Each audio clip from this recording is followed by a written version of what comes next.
everybody. It's about that time.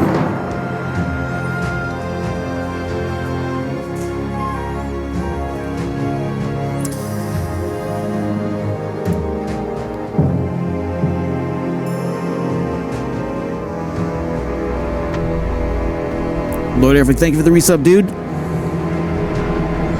Here we go.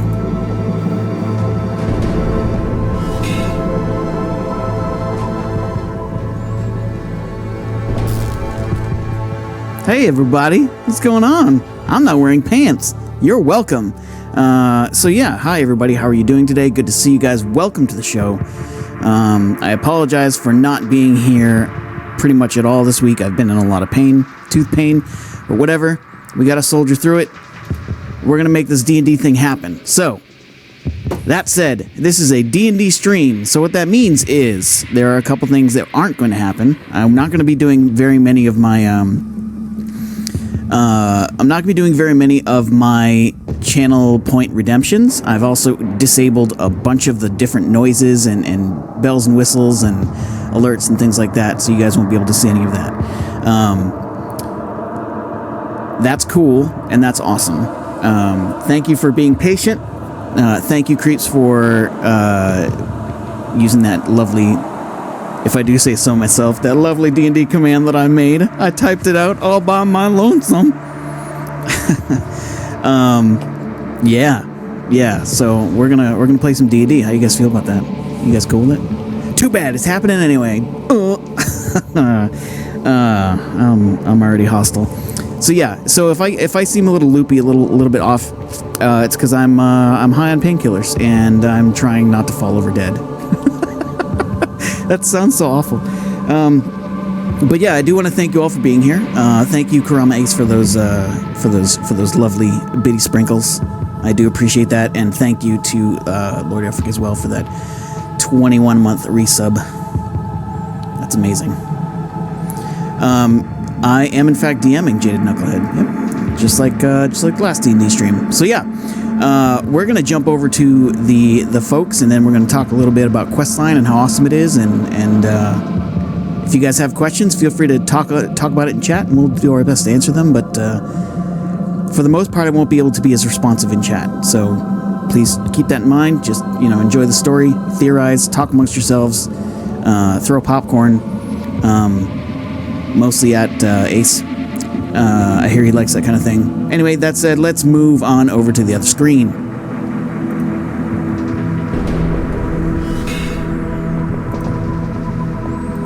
Me and Jay were. All right, I'm coming in right about now. I was looking into schools because there are basically schools that are residents. Hello. Hey.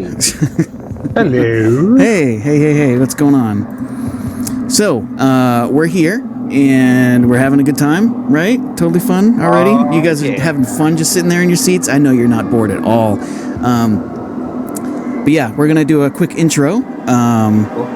We have Gold Luca here playing Zara Banray, who is looking lovely as ever today. Astoundingly awesome makeup. Well done. We have Jarmeet playing Chris Raha'al, and he has two thumbs. He just showed them. We have Lord Elfric himself, the developer of Questline, a really awesome dude. He's playing Kree, who is a cloaker.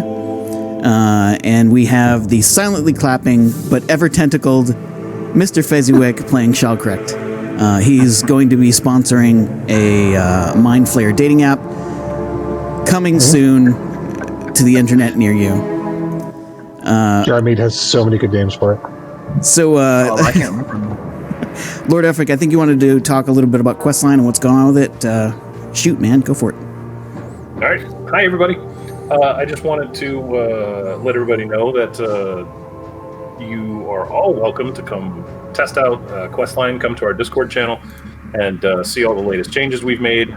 We've added a new game type, which includes Blades in the Dark. A fair number of people like to play that style of game, so that's an addition we've made recently. We keep adding more and more features because that's what we do, and trying to make it more fun and easy to use for other people. And so hopefully you guys will get to see some of those cool features tonight. But please come join our Discord server. You can find it in the Questline app on the main page. And yeah, if you have feedback, you guys like it, tell me. Yeah, but speaking as a user of it, Lord Elfric is constantly working on this thing and improving it all the time. So it's actually been really interesting to me as a user to.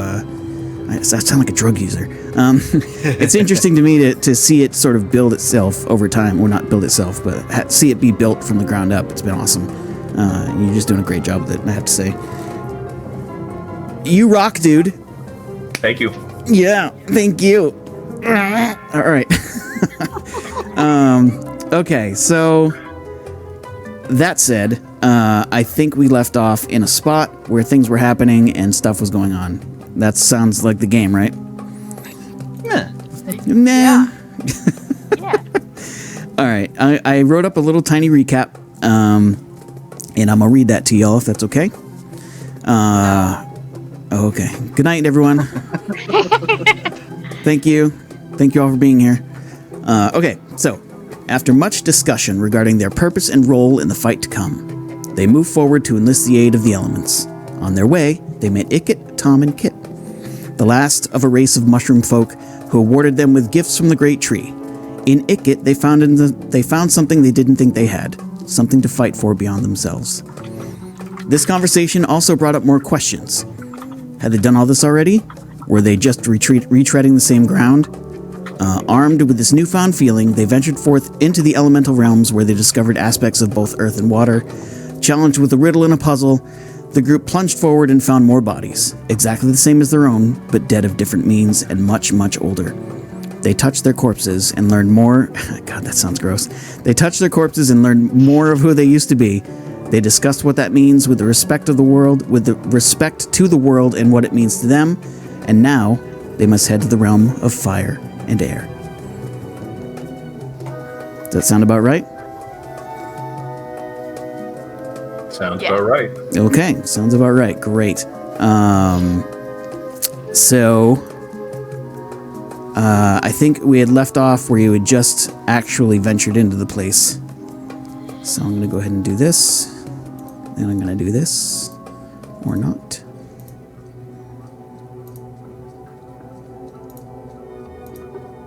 There we go. Okay. So you will see yourselves in the center area on the right side of the map.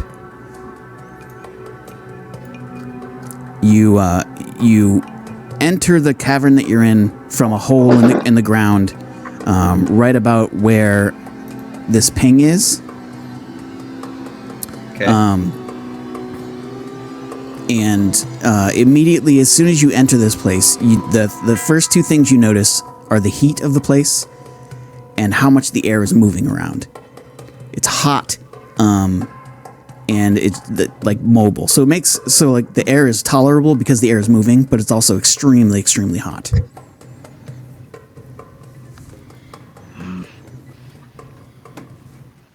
What do you guys want to do?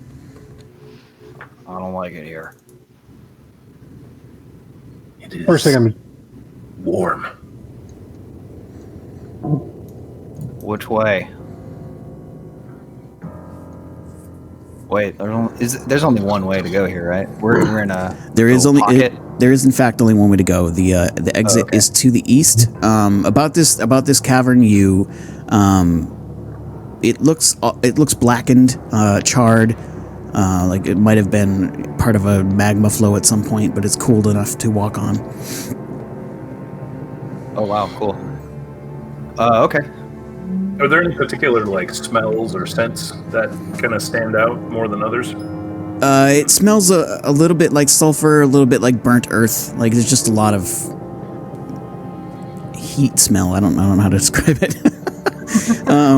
It smells like heat, dude. Have you ever smelled lava? Come on. Yeah, volcanic. That's the word. Thank you, Inertia Creeps. Volcanic. Yeah, a lot of volcanic smells. So sulfur, earthy, but it's all moving around. So there's like a light haze of dust as well, like dust and ash moving through the air. So there are little particles just everywhere. actually have a pretty great idea of what this smells like because I've been on a volcano. No kidding. Can you describe it? Someone's showing off. Yeah, just a little bit. If I had to describe it, it's like taking the smell of like, you know how asphalt smells on a really hot day? Mm-hmm. That smell that comes up from it. That, but like more natural toned. If you can kind of imagine that. Okay. Maybe throw in some like burnt wood. Nice. Okay. Yeah, so fire and brimstone and sulfur and burnt wood and Sorry. Okay. cool. Nothing to be sorry about. Cool. Good.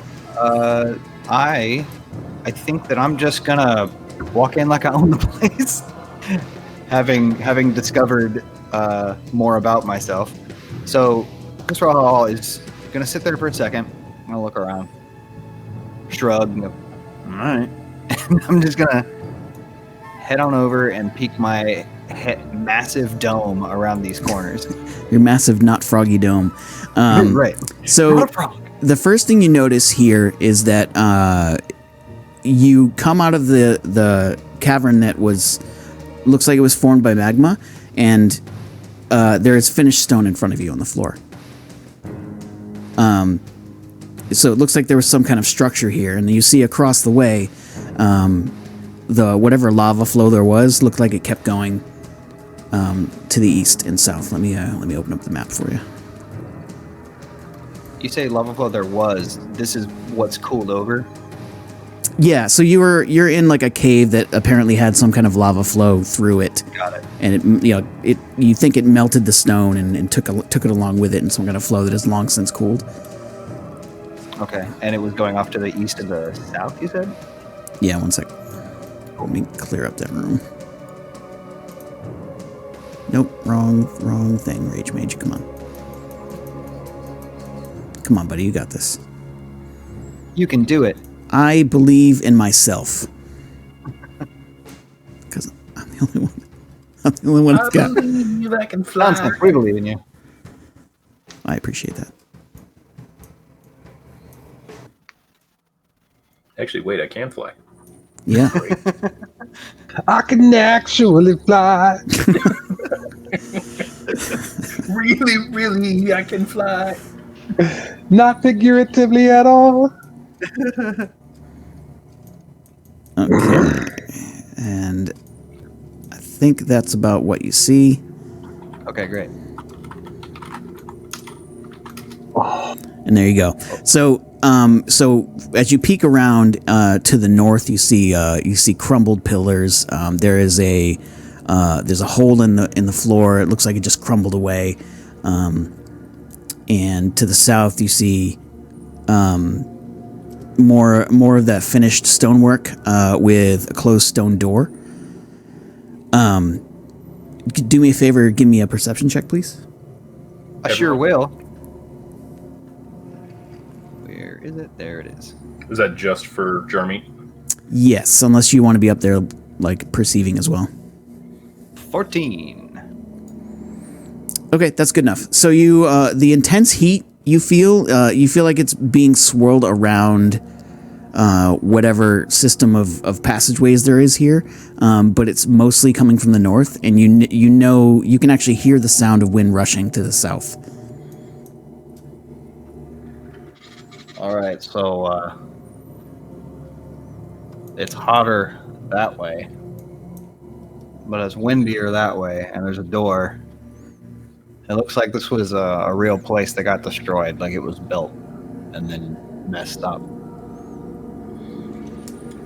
Can I use my survival to see if I'm going to move forward, but can I use my survival to check to see if I can see any sort of tracks or any sort of kind of movement or anything that's passed through here? Yeah, Just a little bit more. Yeah, go ahead and move forward and give me a survival roll.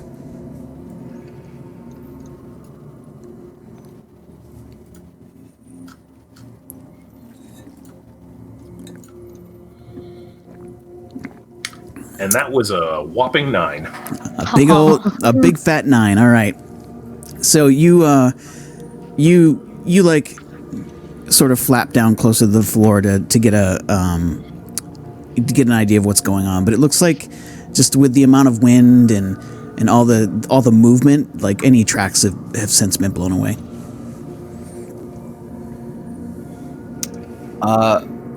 I'm gonna tentatively of a sort start meandering my way up north here. Okay. And I'm gonna look into this big old hole, see what I can see. Okay, so you look into the hole and it goes down about 10 feet and it just ends in like a black pit of cooled rock, probably formerly lava. Would it be a survival or an investigation to see if I can get a sense of how long ago this wreckage occurred? Do investigation, please. You got it. Because we all know intelligence skills are my thing. You love using them. We do. I do. Hey, look at that. A big fat 2. Yeah, you don't know. You're just like, I don't know.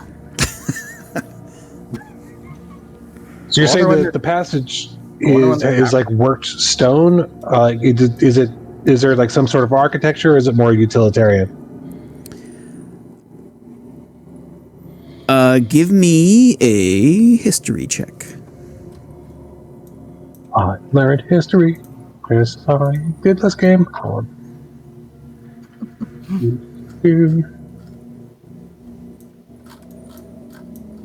Oh.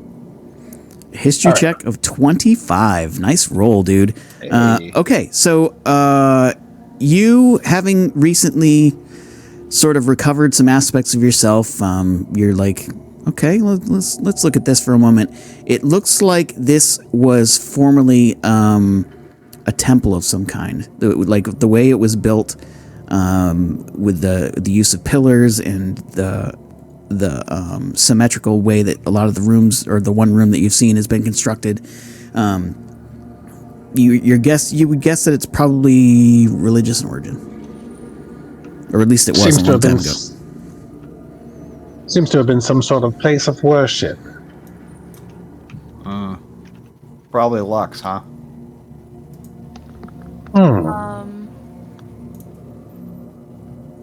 It being a place of worship, does it have any sort of religious iconography? Not from where you're standing. All right, well, I'm just going to start heading over this way because I see a possible other crack. Sure, one sec. Okay, so Zara, you move into the room and are looking for religious iconography. Give me a perception check. Pretty please. Okay, give me un momento. Here it is. I got 10. You did. You got a 10. You don't really notice anything. A lot of things are covered with all of the dirt and ash. They're moving around, and you think portions of the stone walls and everything have just sort of crumbled away over time. Not that I would have recognized what it was if I had seen it. Oh yeah, my 3 days of existence. I get this. I'm gonna keep following Chris Raha'al. Okay, let me open up what he sees there. Just a little sideways testicle room there. Wait, what? Looks like Is that a description of the room or what? Wow. Yeah, that's I was thinking heart shaped, but yeah, we'll go testicles. sideways yeah, that thing. Yeah. I'm classy.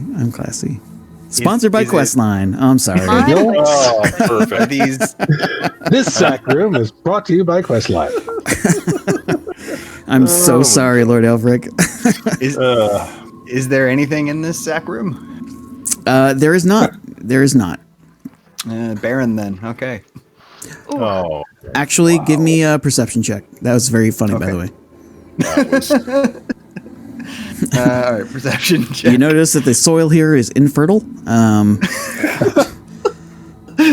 Oh no. Okay, so Wow. Ooh! Okay. Nat 20. Natural 20, giving you a total of 24. Well done, well done. All right, so you look around in that little chamber, and you do notice, actually, a bunch of holes in the ground. You like off in the corner, you see some piles of what look like old firewood. The holes in the ground look like maybe some people tented here recently. Is there? You say there's firewood. If I walk over to it, does it feel warm at all, or does it feel good and cold? Everything here feels warm. That's the problem. Oh, yeah, fair enough. Okay. It's not actively on fire. There's no smoke. Sure. Give me a sec. I have to refresh my browser. All right. Well, so he'll peek his head in there, and then he'll stick back out, and he'll say, "Someone was camping here. I'm not sure how long ago. There's no telling how alone we are or not." You see probably 4 tents worth of spots here. It could be anywhere from 4 to 12, maybe more people, depending on how comfy they got. So Can stay you alert, tell? I guess. Can you tell if they're humanoids? Based on the size, they seem like they would be humanoid, right? That's very likely, yeah. Like the fire was a pretty small fire compared to your own size. So you're like, yeah, that's probably a humanoid fire. There's a good chance of that. I couldn't fit in those tents. Is there like a patina of dust on the ground, or does it look like it's been well traveled, or is the air whip the dust quickly enough that it doesn't stick on the ground? Yeah, the air whips the dust around pretty quickly. It's hard to get discernible tracks. Hey, Darren. Or, Rage. Yes. Is this, like, red splatter on the ground to the south, is that something we should account for, or is that just the map? That is just some, like, weird rusty spots. It's not anything special. Okay. I promise you it's nothing special. Great. We fire stuff. All right, well, I'm just going to keep on trucking. Head up to the edge of what I can see. Okay, great. So Chris Rahal is moving forward. Anybody else doing anything else? Keep an eye on what's behind us. I didn't hear fully what you said there. I'm just keeping an eye on what's behind us as we go. Kind of like walking backwards. It's a stone door back there, right? That's all that we've really seen? Yeah. To the south was a stone door, and you could hear the rush of wind. Got it. All right. I'm gonna pause and I'm gonna let Kree go in front of me. Do you want me to try to sneak forward? Yeah, if you want. I knew what you were thinking, man. I got you. I'm gonna do that. Okay, give me a stealth roll. Try to sneak. So sneaky.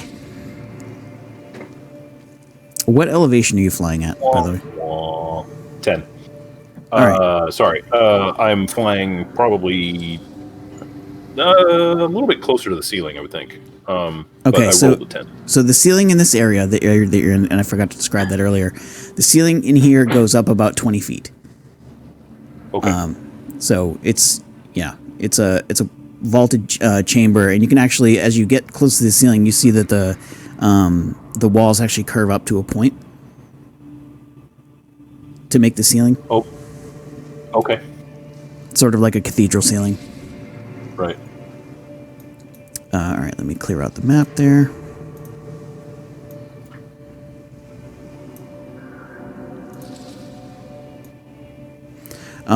Also, give me, since you're actually doing this, give me a perception check, please.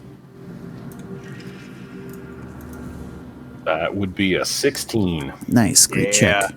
Good for you. Oh my god, I am terrible at maps right now. Okay, I would also, you hear a noise coming from the chamber, or ahead of you, rather, to the west. Do me a favor and give me a nature roll. Ooh, okay. That would be a 13. Okay. So you hear what sounds like a stag, but it sounds different. It sounds weird. There's something weird about it. And you also hear the rush of flames, and you hear distantly some shouts. Okay. I'm gonna sneak down the hall, and I'm gonna just kind of wrap myself as I do, where I kind of use my flappy cloak to kind of like peer around a corner and be as inconspicuous as possible. Mm-hmm. Just you do that. About there. All right, That's you do. Cool. You do. You wrap yourself, sort of cling up against the wall, holding on with your little T-Rex arms. Me. All right, what's your vision? It's like, actually, you can see everything in here because it's actually very well lit. So I'm going to open this up, but remember that only Kree sees this right now. Gotcha. Okay.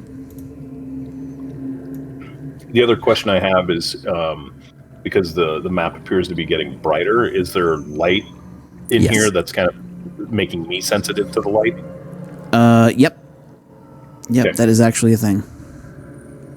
Thank you. So you actually notice two things here. You see what you see. Okay. Basically, there is a massive creature that it seems to be completely made of flames, in the shape of a stag. So it's got a fiery red body. Its horns are like black and gray soot with the orange like glow that charcoal has. And that's the sound. You hear like that horrible mewling, but it echoes throughout the chamber, and it seems to definitely be in pain. And the reason that it's in pain is because there are 4 chains of light coming from these 4 priests, and it looks like they're trying to wrestle it down to the ground. So is the stag like hovering above the ground? It is on the ground, like trying to hold itself up. Oh, okay, they're actually just pressing it further down. Yeah, give me another perception check. Okay.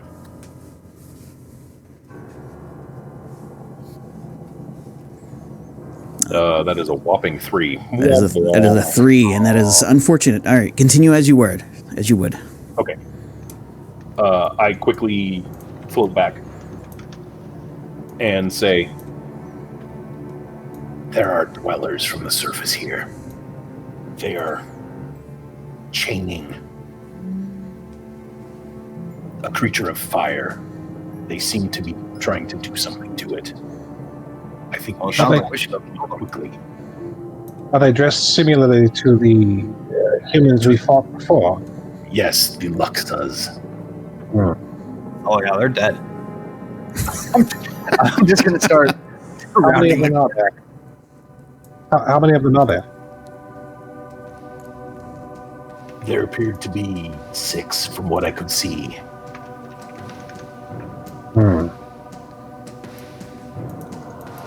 What's happening? What are they doing? They're using chains of light to bring down the creature of fire. Chris Rahal is continually just heading on over. We are literally running out of time. And I point to Chris Rahal as he's like moving forward. Yes. Yeah, stop right there. So you move into the chamber. I obviously, like, they were talking, you just didn't give a fuck and ran, like, or started walking forward. So you see what you see there. We're gonna go ahead and start initiative. Somehow I'm gonna remember how to do this. Do I start it and then activate it and then call it? What's the order? No, you activate it and then call it. and let everybody join, and then you start it. Trying to cut back on the thinking skills here, guys. Good job. All right. So if you would all do me the favor of joining the initiative order. Roll to join the fray. I know we just started, but I have to use the bathroom very suddenly. Do it up. Do a small little bathroom break. Sweet. I'm wearing a Convene? diaper. Are other people to go? So Fezziwig, I don't think it's any different than normal, though. No, right. Yes. It's Saturday, dude. fair enough. Okay, guy. Lord Aelfric, can you refresh my memory because I'm in a haze of dumb right now? How do I add stuff from the encounter to the initiative order? So you would just open their character sheet on the map, Okay. and then from there, just go to the initiative block that they have, and then hit roll. Got it. Okay. Thank you. It's a cool image you found for that stag creature. Yeah, I lucked out. Thank you, Internet, for being awesome. Yeah, I love some of the images you can find. Some of the artists that do concept art and stuff like that are just out of this world amazing. I Yeah, tried. totally. I tried really hard to find the artist name for a lot of these things, and I just couldn't. Like the the internet is so like, what's the word? Diluted, I guess, is the word. Sure. It's good for you to try and look, though. So, Lord Aelfric, I am assuming that you have a higher dex than me. Would that be correct? I have a 15. Oh, we're tied. I thought you'd be quicker than me.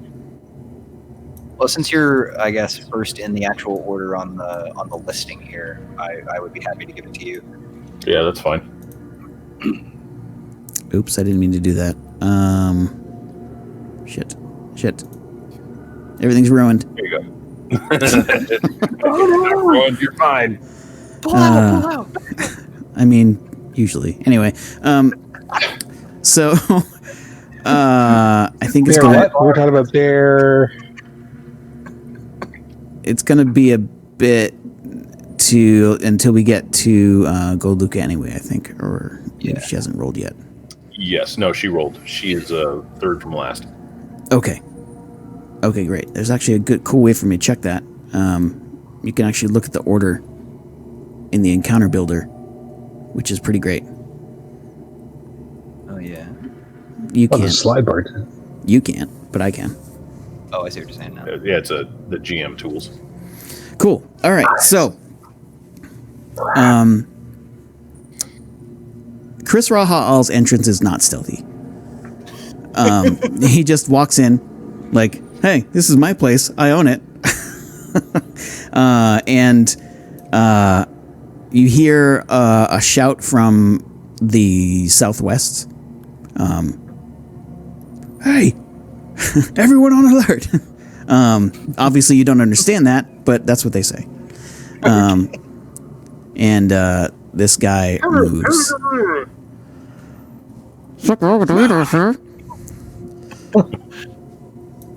Let's see. 1, 2, 2.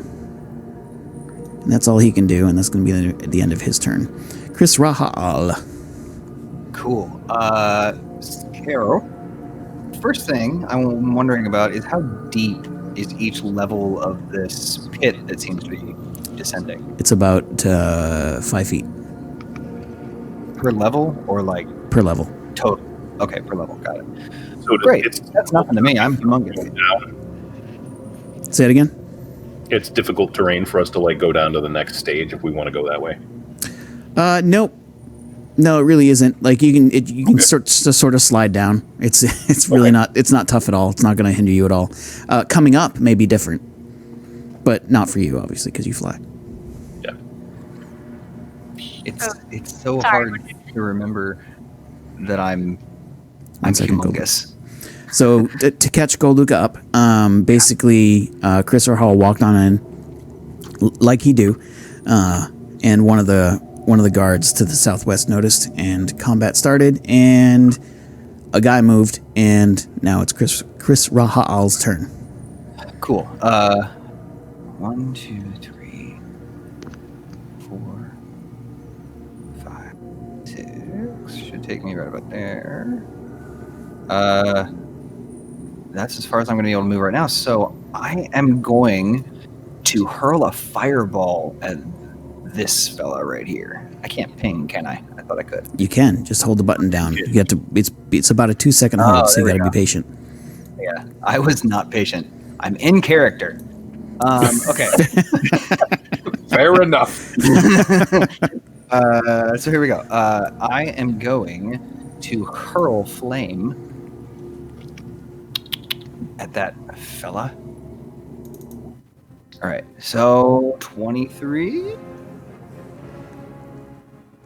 Yeah, 23 definitely hits. Which one did you throw it at? This ping here. That's the priest 4.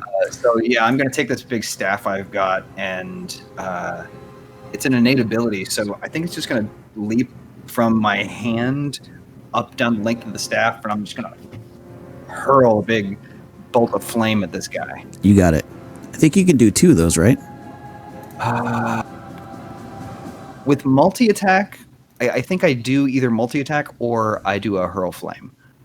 I think that's how it goes. But I'm happy to check. You should check. I think you can. Pretty sure you can do 2 at a time. Oh yeah, you're right. Thank you.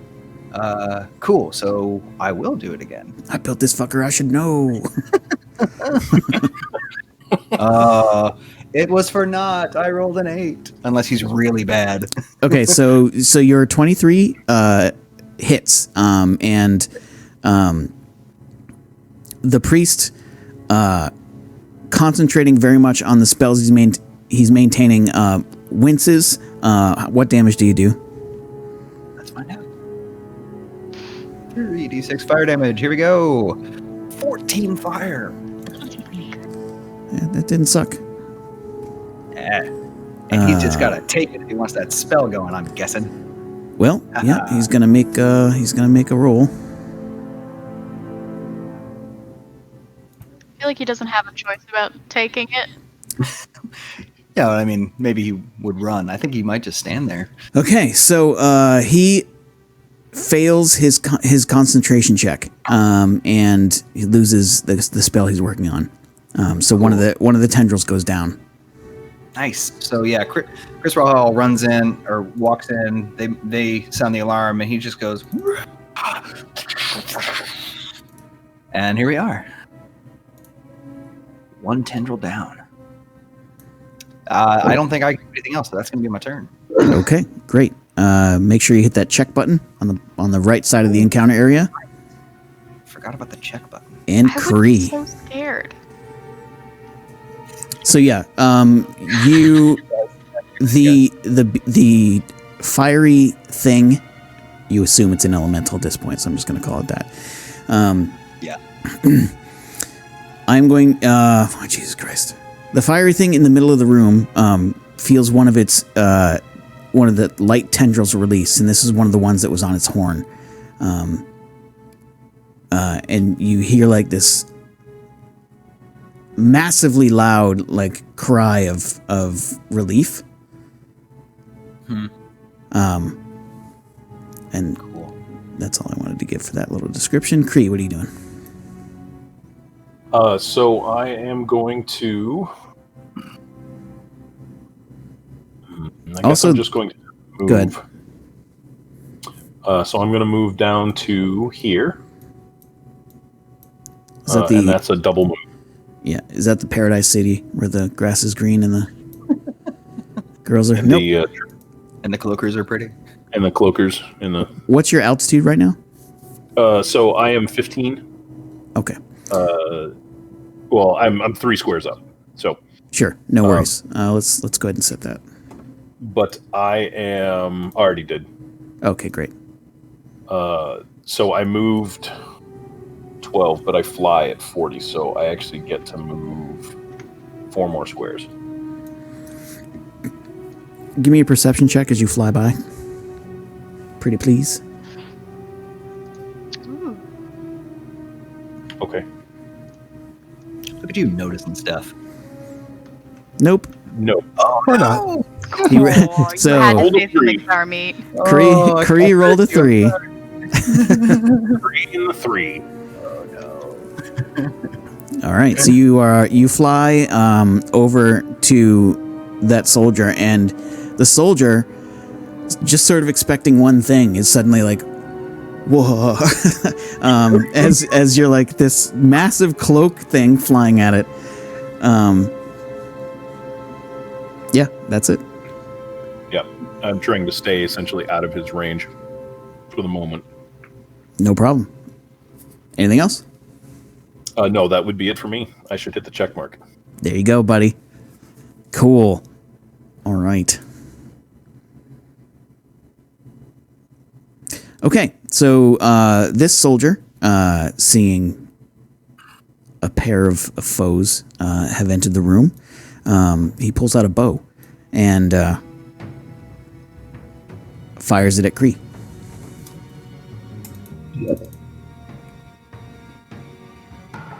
Never mind, he doesn't have one, even though he's supposed to. Never mind. Oh, He does not that do makes- that. so Did he sad leave it for in the that sack room? Instead, he moves this way. Boom. guy. In my head, he's having that Indiana Jones moment. Where he like reaches for the gun, like, oh no. Must have burned away in the fire. That's going to be... it looks like he's readying an action to do something. Okay. It's like when you reach into your spell pouch and there's no more packets left. Oh yeah. A bad Yeah. feeling.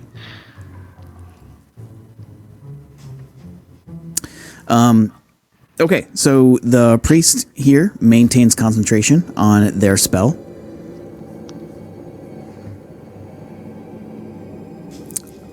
Shall correct. Yeah. Okay. To start off with, as my bonus action, I'm going to cast Expeditious Retreat, Excellent. thereby doubling my movements. It's going to make you FAF. Yes. Yeah, so instead of toe movement right now, we're more like shushing. We're like... Ice skating. super fast toes, you know. All right, so I am going with 5, 10, 15, 20. There.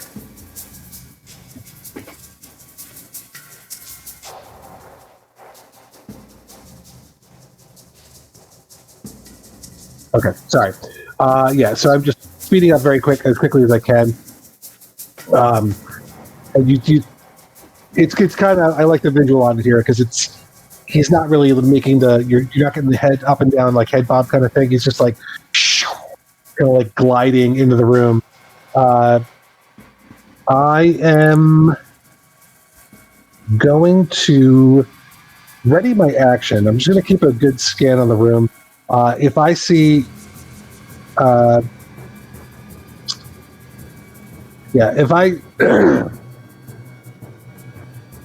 if anything starts coming close to me, I'm readying myself. That's not specific enough. I'm going to hold my action. If people start getting close to me, I'm going to mind blast. So you're readying an action to Mind Blast. Got it. Yeah. Make a perception check, please. Yellow.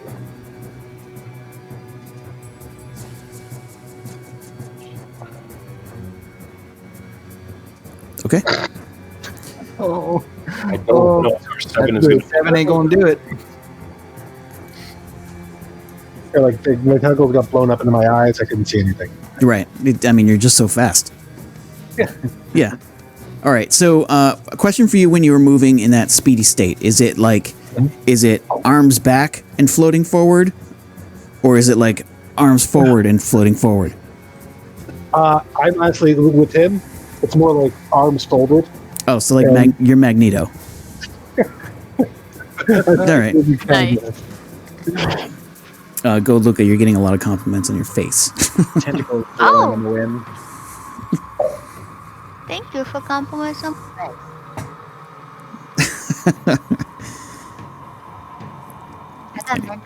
Okay, so you move forward, no problem, and out of the shadows to the north. I apologize for the grid here, guys. I just enabled it quickly because I realized I hadn't done it.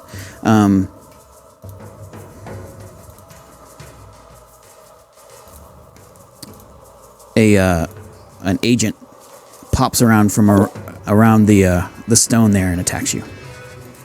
Am I able to get my mind blast off? Or You will, yeah. after it finishes stabbing me? Yeah, gotcha. Right, yep. Yeah. As a reaction, I would like to use. No, can I use it after they roll? What are you using? Shield? Yeah. So, it's actually tough in this system. What is there a way to make it so that I can GM roll these? Yes, there is. Hold on. Yeah, you can use the hidden feature. After we defeat the GM post dice. Okay, And all we it see attacks is you one- just twice. one roll some dice. The first one does not hit even remotely. Not even close. The second one will. What's your armor class? 15. The second one will definitely hit you. So you realize you're about to be stabbed from the darkness. When I use my shield. Okay, great. And you, with a quick arcane syllable, you form a shield in front of you, and the dagger clangs off of that. Nice. That's Well when done. an adult out of it entering All right. my flesh. So your armor class will be 15 until your next turn. The beginning of your next turn. 20. Or, sorry, 20. 5 more than what it is. So, good job. All right. Do your mind blast as well, because you were holding that action. Yeah. So they need to make a save. I didn't update this. I did get 2 points in proficiency. I'm not sure if that affects the save on it. No, it does not. I'm pretty sure it doesn't. Okay. I think it's... So DC 15 intelligence save. Hold on a second. I'm trying to remember if... Fuck, I can't remember now. Guys, Pain Brain sucks. Yeah. Yeah, dude. I'm sorry. Alright, so it is DC. Your DC equals 8 plus your spellcasting ability modifier plus your proficiency bonus. Plus any special modifiers. So you have a +2 on whatever your save is. Or it should be 2 higher. Oh, So it's 17 now? Mhm. Okay. And that is a... What kind of save? Intelligence. It does not make it. So this agent is now stunned, I believe? Incapacitated? Yeah. nice. It is. Yeah, he takes 48. He takes 21 points of psychic damage, Mhm. And stunned for a minute. It's so ridiculous. Yeah, Alright. They are stunned. that's also a cone over there. So if there's anybody else over there behind it, they get hit by it too. You don't notice it hitting anything else. Yep. Cool. Okie doke. Okay. You were done with your turn. Did you hit the check mark? I'm so sorry. And then I will do that for that one's turn. Alright. That's a priest 2. Okay, so the priest over here maintains concentration on their spell. And the cries of pain from the fire elemental grow more serious, more severe.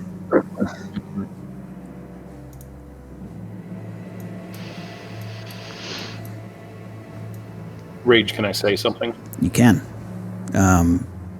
Think like 6 seconds of combat, so like something pretty short. Break the chains. We don't have time. Perfect.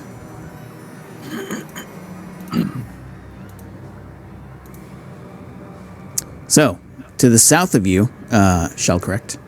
Great. Another agent pops up from behind the pillar. Kree, you flew right over it. It's just funny. Perception. Yeah. Oh, looks like I moved the wrong one before. That's fine. It's whatever. Doesn't really matter.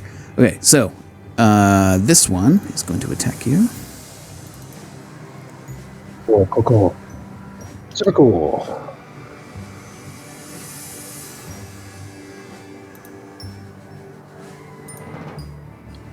That's going to miss. And that's going to miss. Ooh. These guys are not having a good day. Good. It's about to get worse. Okay.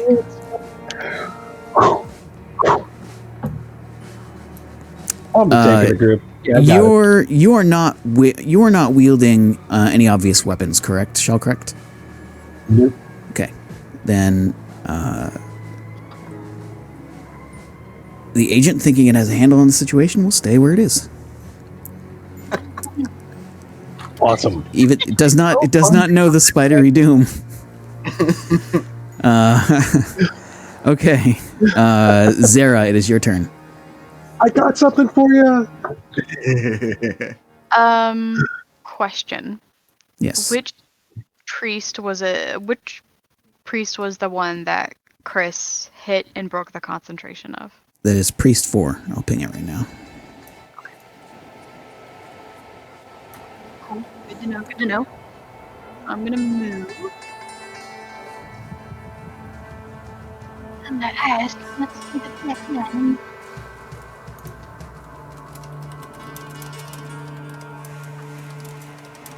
And God, why am I so big? 15, 20, 25, 30.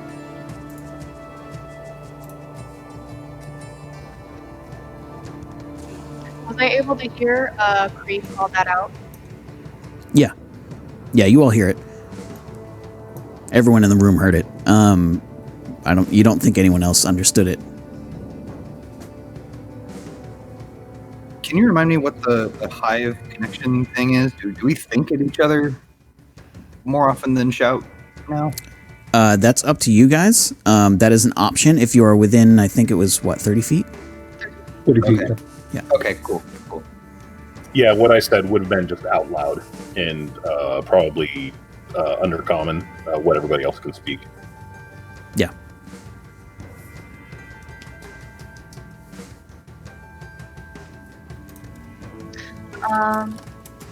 I can't remember. Lord Elfric, did Cree ever tell us about the things that his new jewel thingy could do? Like, did he ever? He would have explained it. In short, what it does is it allows me to extinguish light sources. I can improve people's vision in that darkness, as well as I can heal other people as well as myself. Awesome. My last question before I do anything. You said that there was light in here and that it was affecting us. Is it considered sunlight? No. So I believe Kree's sensitivity to light is extreme, if I remember correctly. So that's why he was asking. Yeah, I'm asking because I have all sunlight. It's not sunlight, but it's bright light. It's very bright in here. You can never tell with these priests. Kree, Coming from the fire elemental, or is it coming from something else? so you think there's probably another source. You don't know where it is. But it's also the fire elemental is also very bright. Do I feel like... Sorry, go ahead, Luca. Can I see the ceiling from here? Can you move your mic a little closer to your mouth? Let me increase my input a little bit. Because if I move it any lower, you guys are going to get sound. It just sounds a little spotty and roboty. Not robot-y, but a little spotty. How about now? That's a bit better. That's better.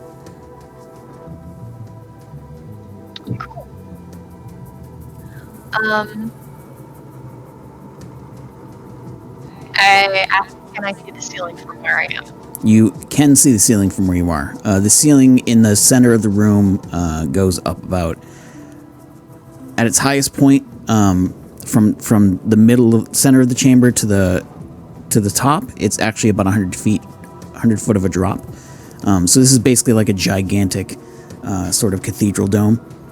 Mm-hmm. But it looks like something. It looks like either the fire elemental like did something to like dig into the floor, or it crashed here, or something happened. You don't know what. So the chamber in the center goes down on the floor, and then the ceiling goes far up. So there's no like drills in the ceiling, like we've seen from our memories. There's no what? I'm sorry, I can't understand you. Yeah, you're really faint. How's the charge on your headphones?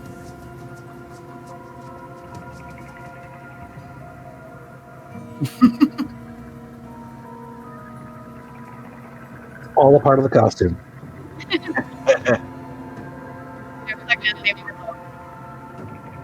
can also just speak up.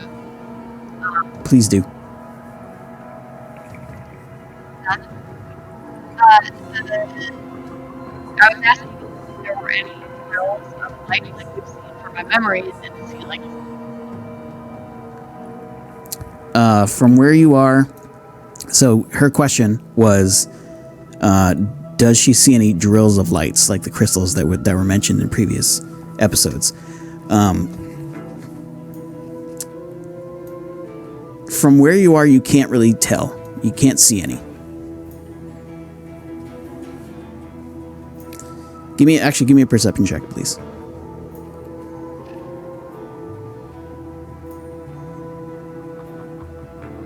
A 26. Oh, your voice is perfect now. There you know. Awesome. So, great. So you actually see that there is a crystal directly underneath the fire elemental.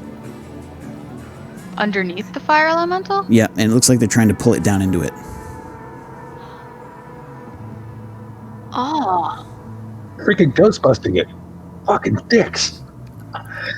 That's a great look on your face, Goldberg. Not in my town.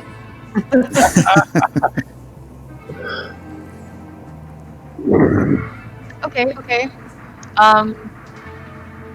I trust that Shalcrax has things handled. Sorry, Mr. Fezzywig. How tall the wall is, like at least 20 feet up, right? In the hallway where you are, it's 20 feet up, and then it opens up like probably another 30 feet into the main chamber. Okay, I want to go. I'm just telling you before I move. I want to go from walking on the floor to walking diagonal up the wall so that I can avoid getting hit by the agents Sure. as I move closer to the. Yeah, no plus problem. 3. You can absolutely do that. Okay, so I'm going to use bonus action to move because I can do that because my cool ass Retread's Revenge sword.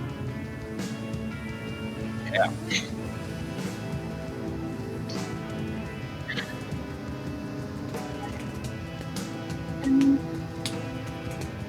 I love all the little cool powers you can play with these monsters. Climbing up the walls and stuff. It's really Yeah. I'm glad you guys are liking that. That's cool. Oh yeah, totally. And then I'll use my action to dash again. 5, 10. Is this what I'm thinking? Is this a pillar? Yeah. Is it a pillar that I could be on? Yep. It goes all the way up to the ceiling. You can easily like wrap your spidery legs around that.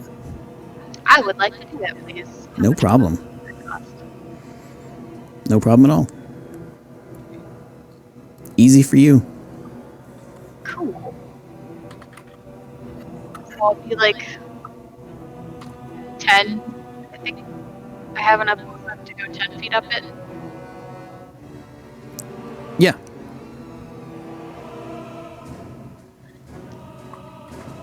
And that'll be my turn because I used all of my actions. Okay. Sounds good.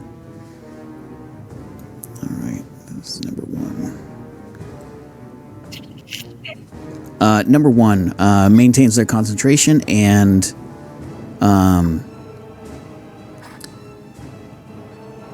uses its magic to pull the elemental down farther. And you all see a brilliant flash of light, and everyone in the room takes some damage as fire erupts from the fire elemental, coating everything in the room. Everyone make dex saves, please. Save. Is dex save same thing as a dexterity check? No. Yes. Well, it's not. But if you have, what's the right word? Higher enough perception. Yeah, if you have the star on your character sheet, you want to roll the one on the right because that is a saving throw because it includes your proficiency. Oh my god, these are going by. I got a 13. Okay. Zara, you save and take half of 25 points of damage. Kree, you save and take half of 25 points of damage. What's going on with you, Chris Rahal? Spells and magical effects. I believe I have an advantage of this one.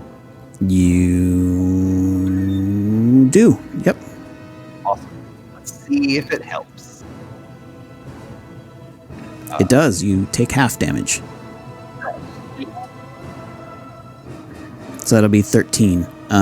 So if you made the save, which was a DC 15, then you take 13. If you didn't make the save, you take 25. And it's fire damage. I have failed. And you all, as fire washes over the room, you notice that the priests seem to be protected, and the soldiers are also similarly protected. But not the agents, right? They burn in hell. Oh yeah, those two, they're protected. Thanks for the reminder. The grumpy face. Oh, I live with it. I love it. Anyway.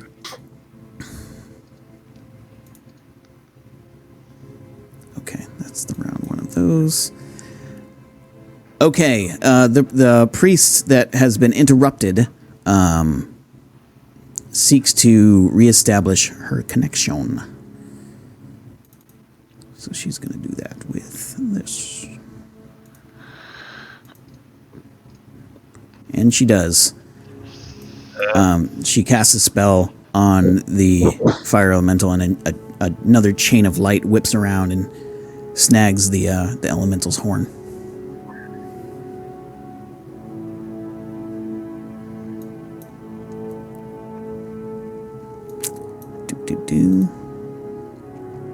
The elemental struggles.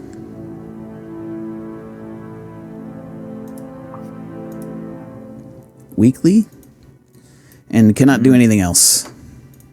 Yeah, that's a bad check for that fire creature. All right. We're back to the soldiers. I'm actually really aggravated that I forgot to put bows on these guys.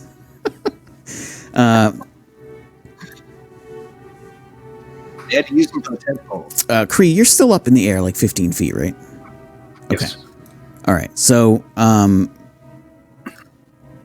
these soldiers say fuck it and just move on. 5, 10, 15, 20, 25, 30. Just like, nah, nah, nah, nah, nah.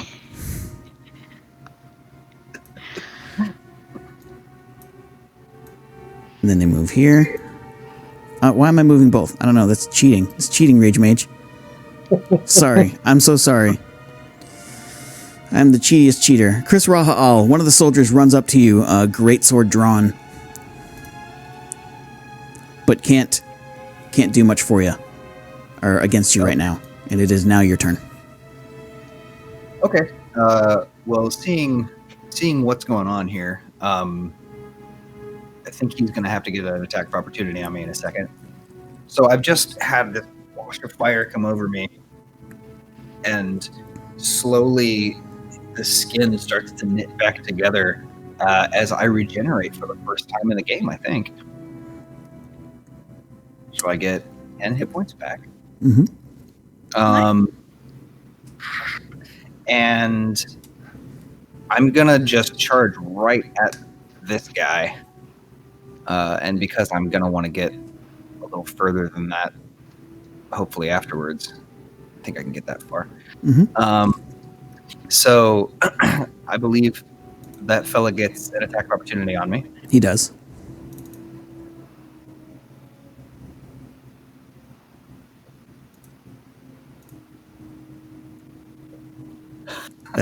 I don't think that hits you, right? Not now that I'm a barbarian. My AC is 19. All right, so you're good. Okay. So just shrug that off, basically. Natural armor. I'm heading over to this Luxa Priest, and I'm gonna make her day bad. First, I'm raging. This will be my first use of rage, which will be fun. Okay. Describe what that looks like for us. So I take the fire, I get back together, I start to run, shrug off this guy, run a little bit past her tail, and the full length of his mouth just gapes open, and you haven't seen it before, with just those nasty teeth inside, and he just howls and chomps on this poor priest. Yeah, do it. So we'll see if it hits, but that's the idea. So I have been blessed with the ability to make my own actions and move them about by Lord Elfric. So I'm going to roll my Rage Bite. And Rage Bite action 25. So Nice. something that might help you in the future is you can just click on the picture that's next to those things, and it will roll. It'll give you the option to roll both the damage and the hit roll at the same time. Yeah, I had not hovered over that yet. Cool, thank you. But for now, does a 25 hit? The 25 definitely hits. Okay. Supper time. Yeah. I think It's coming. Alcrec's gonna like me a lot more because I'm biting something. Makes me think of Little Shop of Horrors. Yeah. I swear on all my spores, swearing around the world and be your. Go ahead, sorry. So that's an 11 piercing damage bite. It's coming right down from the top, so it's probably like a shoulder or something. All right. You do that. You charge right up to him. Your mouth opens wide. You scream a blood-curdling scream of fury, and you chomp right into its shoulder. Awesome. It's not a grappling bite, so it's a pull out a little bit, and now I've got a claw and a staff attack that I'm going to do. Okay. So that's my rage bite. Here's my rage claw, and away we go. That is 22. Nice for 7 slashing. So pulling across like the front of her armor, and then I'm doing a big overhand attack with my staff as the last of the round. Will 21 hit? It does. So that's going to be 11 bludgeoning. So altogether, it's boom. That day. Just mean. Wow. And now I don't think I can do anything else. But you know what? Because I can speak telepathically, she's going to hear in her mind, die. Not die. All right. Yeah. Okay. So, And now I'm hitting encounter. yeah. The green slod moves with a fury that you've never seen before. And the priest, very much sweating at this point, taking multiple hits and bites and claws and staff actions and all sorts of craziness, does their best to maintain concentration on what they're doing. Good luck, sister. Do they have to roll for every attack? Yep. Okay. 14, 20. Oh, boo. Probably not gonna do it. Okay, That so last hit. so once again, they do their best to maintain it, and the chains just shatter into nothingness in their hands. Sweet. No more thinking skills. Kree, it's your turn. All right. So as I come kind of flying in with my my big manta ray wings, I come like aiming down. Like clearly, I'm coming right at this guy, and I'm trying to scare the ever living bejesus out of him. But what I'm going to do, as I come like screeching down, I end up using my moan and move closer towards him. And I do that wailing sound that comes out, and everybody hears. Beezy. Yeah, Beezy. And so I use moan, and so everybody within 60 feet of me has to make a wisdom saving throw. DC 15 wisdom saving throw or become frightened. And that isn't an aberration. So unfortunately, Zahara, you're going to have to also do it. She is a part of the hive mind, though, right? She is. That's... What kind of damage does it do? It does no damage. They just become... It's just, okay. Until What does the hive mind thing do? You have advantage on saves versus mental intrusions and psychic damage. Wow. Forgot about I'm not sure if that's a mental intrusion or not. No. Okay. No. I got an 11, so I failed. What was the DC on this again? 15. 15. And it's a wisdom? Wisdom.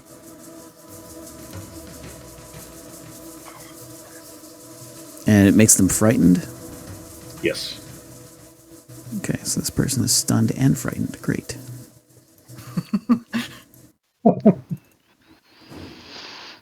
You'd be scared after they got stunned, but no. Oh, I gotta blow it. That's going as well. Yikes. Okay. 4 seconds. These folks are not having a good day. Oh no. Yeah, none of us are having a good day. You're part of these folks. We're inclusive. We're inclusive here. We're very inclusive. Oh my god. Man, that is a lot of run-of-the-mill rolling right there. Yeah.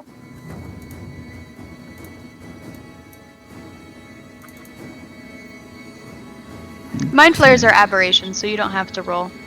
Right. I'm the only one that has to roll. I'm the only friendly fire. She's the normie. I'm not mad.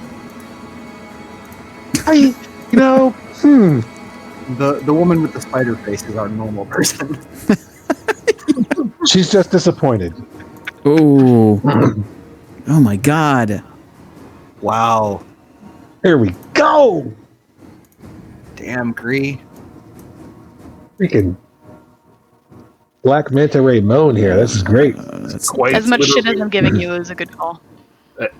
I was like, I have way too many enemies that I could affect with this ability. I just can't.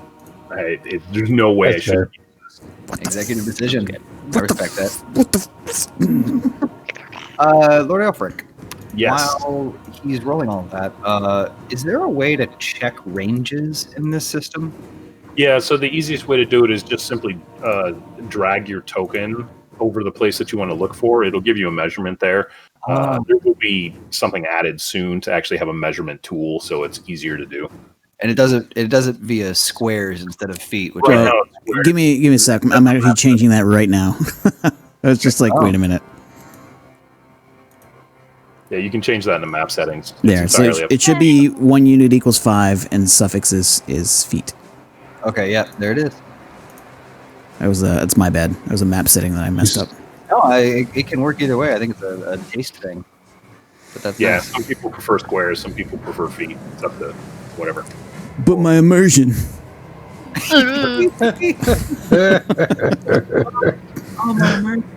Okay, I think that's everyone, and I think they're all frightened, except for the guy in the northwest corner. It would have been fucking funny if the only one that wasn't frightened was the one directly under Cree. Yeah, No. so I'm still out of his range. Correct. I moved down 1. That's what I did. I moved down 1, 5 feet. Mm-hmm. Let me adjust that.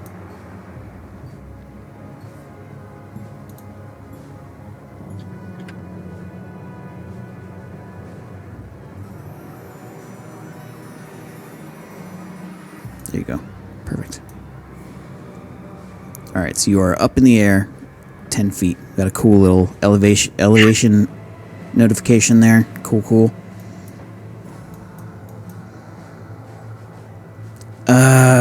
Was that it for you? Are you doing anything else? Yeah, let me just done. That's all I can do. Would you like to do anything else to wreck the entire battlefield? Yeah, I mean, do you want to find another way to destroy my entire encounter? No, I'm kidding. This is good. This is good I stuff. can try. You can certainly try. Okay. Oh, that was a good one. The one down here must run away from you.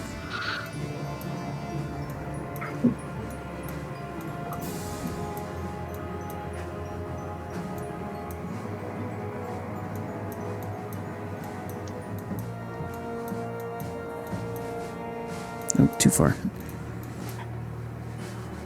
Cool. So yeah, it just runs. Like this look of abject fear as it sees you like bearing down on it with your like tiny wiggling tentacle arms and your big giant flapping manta ray wings and your just this creepy skull in your face and like this And my horrible tail moan flashing about.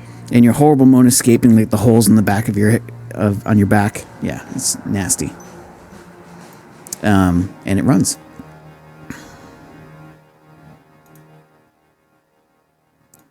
Okay. Okie dokie. So this one, scared though it may be, it does its best to concentrate on what it's doing.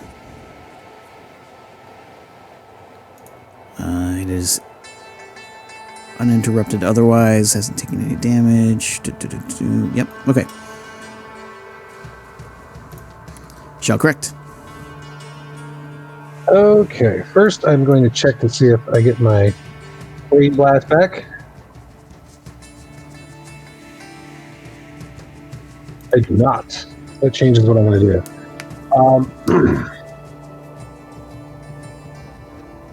I am going to forgo my meal, which is not easy for me. It takes a second for my tentacles to calm down a little bit. And I'm going to try to... Oh, she's scared. Sorry. Sorry, that just changed everything. Yeah, I'm just going to try to eat the Lux agent.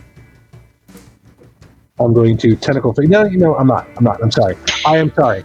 I'm sorry. It's like a buffet, and you can't decide. It's like, I want this. I want the Jello. I want the face grabbing. I'm just going to run up to this here priest and try to give him the old face love.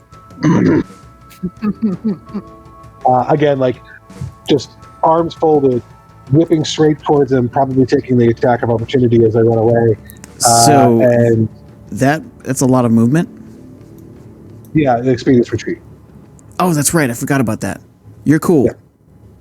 Thanks. Good job, man. I love that spell. And this time actually, instead of like, I'm gonna let my body, instead of staying vertical, get a little horizontal and just all tentacle forward as I come at it. So it's the priest sees nothing but the face of the tentacles coming right at it as I try to get it. Oh god.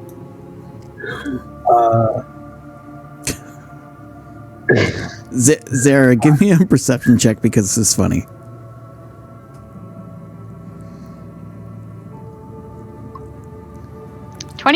Excellent. All right, you got a 22, which means that you can see the flurry and blur that his toesy toes are making along the ground.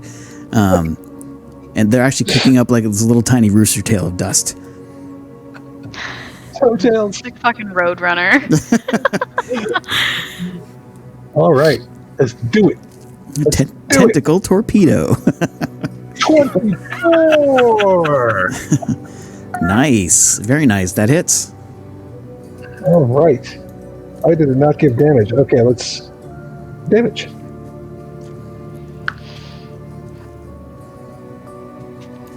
Okay. What else does that do, though? Doesn't it do other stuff? Yeah, they have to make a saving throw. DC 17 intelligence save. I'm sorry. I should know this by now. If the target is meeting or smaller, it's grappled. It must make a DC 15 intelligence saving throw. DC 17 now intelligence saving throw or be stunned until the grapple ends. Damn.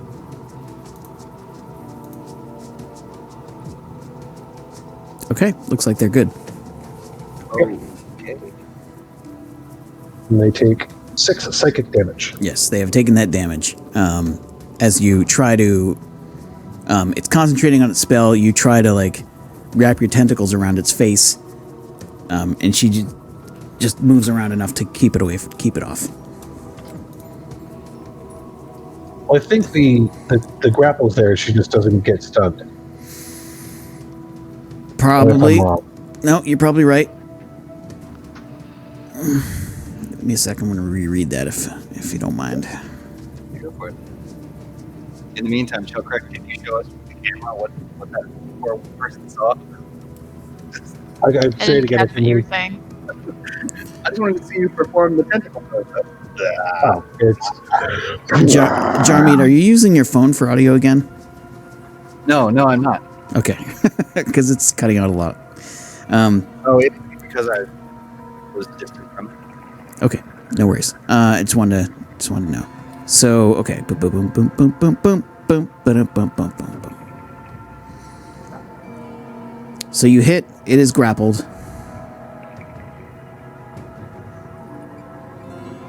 It is not stunned. And it. Okay, so you have it. You are like wrapped around the back of its head, and you're trying to like wiggle your tentacles into its ears and mouth and eyes, and it's just freaking out right now.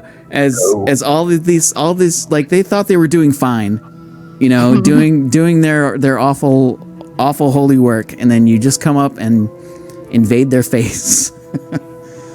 I feel this is the first time I felt like actually bad about what the character's doing, because it's really not okay. It's not agreed upon. It's yeah. Anyway, I'm gonna check and be done. All right, great. Wonderful. Rage, Yes, because they took damage, do they have to make a concentration check? they do. Thank you for the And I reminder. believe that's going to be at disadvantage because they're frightened. Let's find that out. Ability checks and attack rolls while the source of fear is within line of sight.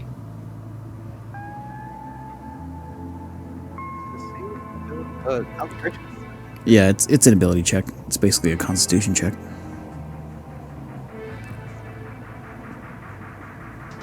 Okay.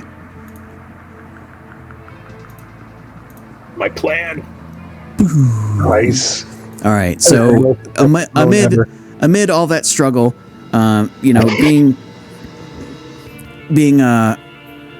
forcibly taken in a way that is not good, and from behind, and just It came from behind. and the horrible moan, the horrible unearthly moan, the chain that was binding, that this one was holding, fades away into nothingness. And you actually hear like a "Ugh!" from it.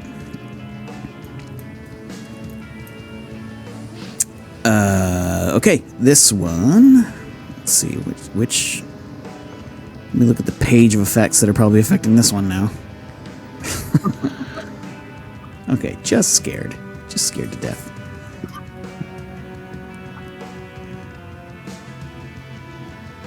All right, it's going to move here. It's going to use a cunning action to move here. And it's going to attack Chris Rahal. You want some? Bring it. It does want some. Let me check what Frighten does again. This is really It has disadvantage. Sad day for it. Let's see just how sad. I just can't muster up sympathy for some reason. Yeah, what's your deal? I'm just kidding. Please don't hate me. No empathy. It's going to be a miss. Okay, yeah, it is. I keep clicking the wrong thing. There's a lot of me to hit. There's no excuse for that. Well, there we Well, go. you're Oh, wait, fast. no. You're fast and thick now. So That's true. yeah. I'm a monster. So yeah, the 16 is not going to do it. Okay. That's all it can do. I love the effect of disadvantage when you hover over it. You can see what they lost. It's really satisfying. Yeah. Oh You lost wow. a 13, you lost a 17, you lost a 19. Oh man, yeah. And the way that Lord Elfrix arranged that is so much nicer than what I see in like Roll20. It's just that wall of text that shows up. Yeah. That Yeah. wall of horrible programming math. Yeah. Much cleaner. Okay. It is moved. Done its stuff. It is done. Number 2. And one of those worked, and the other one just like dink. It just stops. It's like, Well, crap. It's like so. What I'm imagining Chris does when that happens is he just looks at it And does the slow look up. That's Okay. So the priest in the northwest corner concentrates and gives a mighty yank on that chain. And once again, the room is bathed in fire. And you hear a pitiful, loud cry coming from the dark fire elemental in the middle. do we have to roll dex saves again? You do. The DC is 15. Oh, God. Thank you. I can do this with advantage. Okay, great. I think I'm doing this right this time. Oh, my Oh, no. Oh, buddy. I rolled an 8 with advantage. All right. Have you all rolled? It was a 1. All right. Sarah, I don't know if you have disadvantage on that roll. I do. So Yep. sorry. It's fine. Yeah, that's a good call. Let me just roll again. Yeah. Never mind. Yeah, you're Oh, fine. damn. Okay, so it does 19 damage if you failed, and it does 10 damage if you made the save. DC was 15. 19 damage if you failed, and then 10 damage if you succeeded. Right. Yes. Okay. So much better. Did I say that incorrectly? No, No, no. I was just Clarifying. clarifying it. Yeah, in my head. Okay. That one is stunned. Zara. It's my turn. 10. Just double checking the range of the spell. So Luxa Priest 1 is 110 feet away from me. I would like to put a silence on them. An area silence. Wait. First, does it look like their spell has verbal components? Are they saying things as they're concentrating on the chain? No, it looks like whatever spell it's using is already active. Good thought. When I've seen them, like, have to remake the chain, have they said anything? Yes.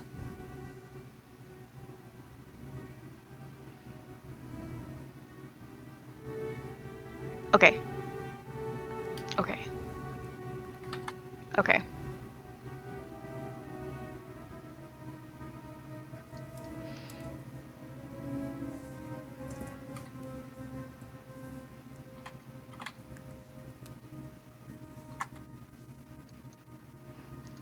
Yeah, I'm just gonna hop down and move then. Okay. So if I just, like, drop 10 feet, does that eat 10 feet of my movement? Yeah. Then I'd like to push myself off the pillar in a direction instead of just dropping. Okay.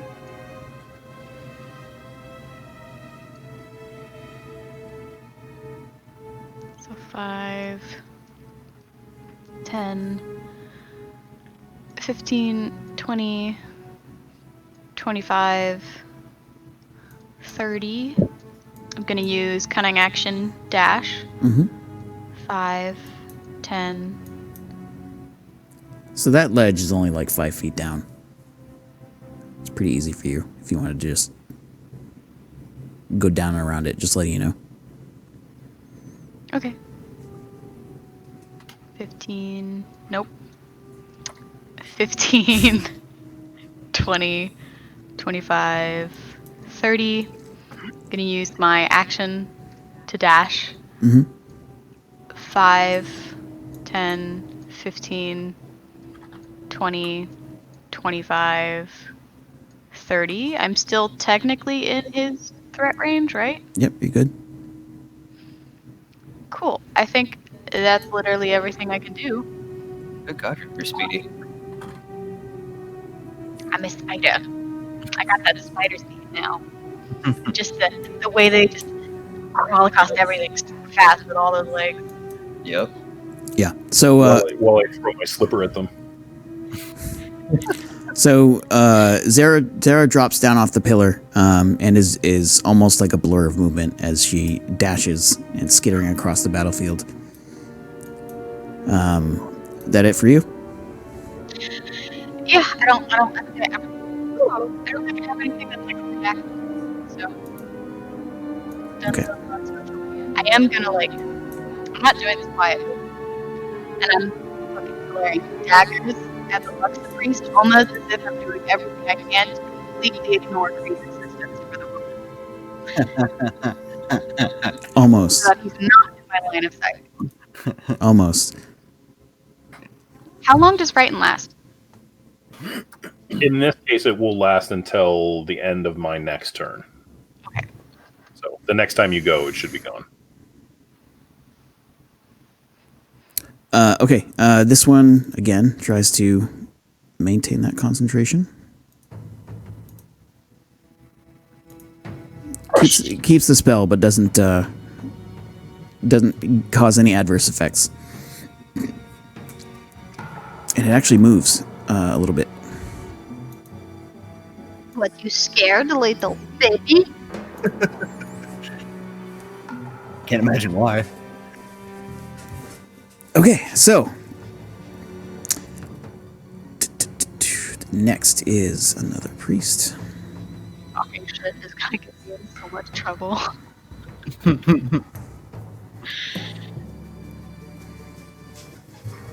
Okay, the priest near you, Chris Rahal, turns and attacks with a sword. Okay.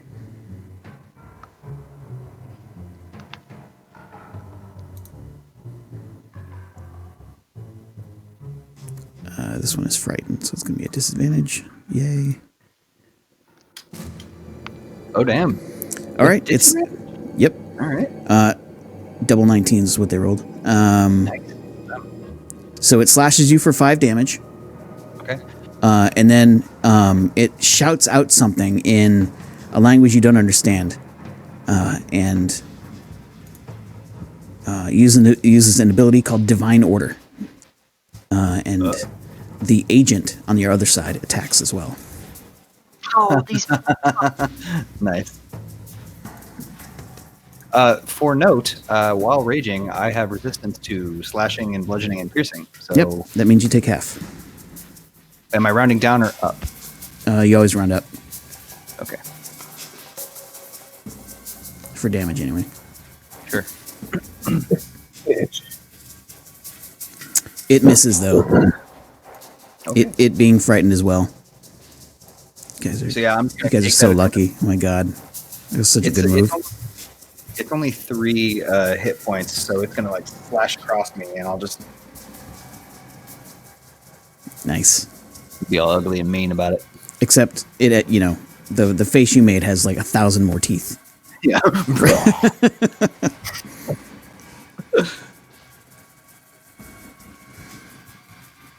Okay.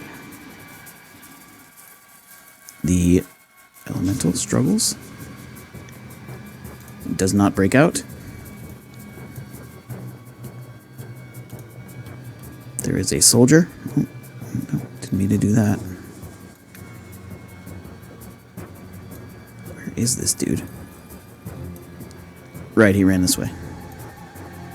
He runs right up on you, Chris Rahal, and attacks. Oh, damn. I'm drawing a lot of attention. Is this the one guy that succeeded? No, that was the priest in the northwest corner.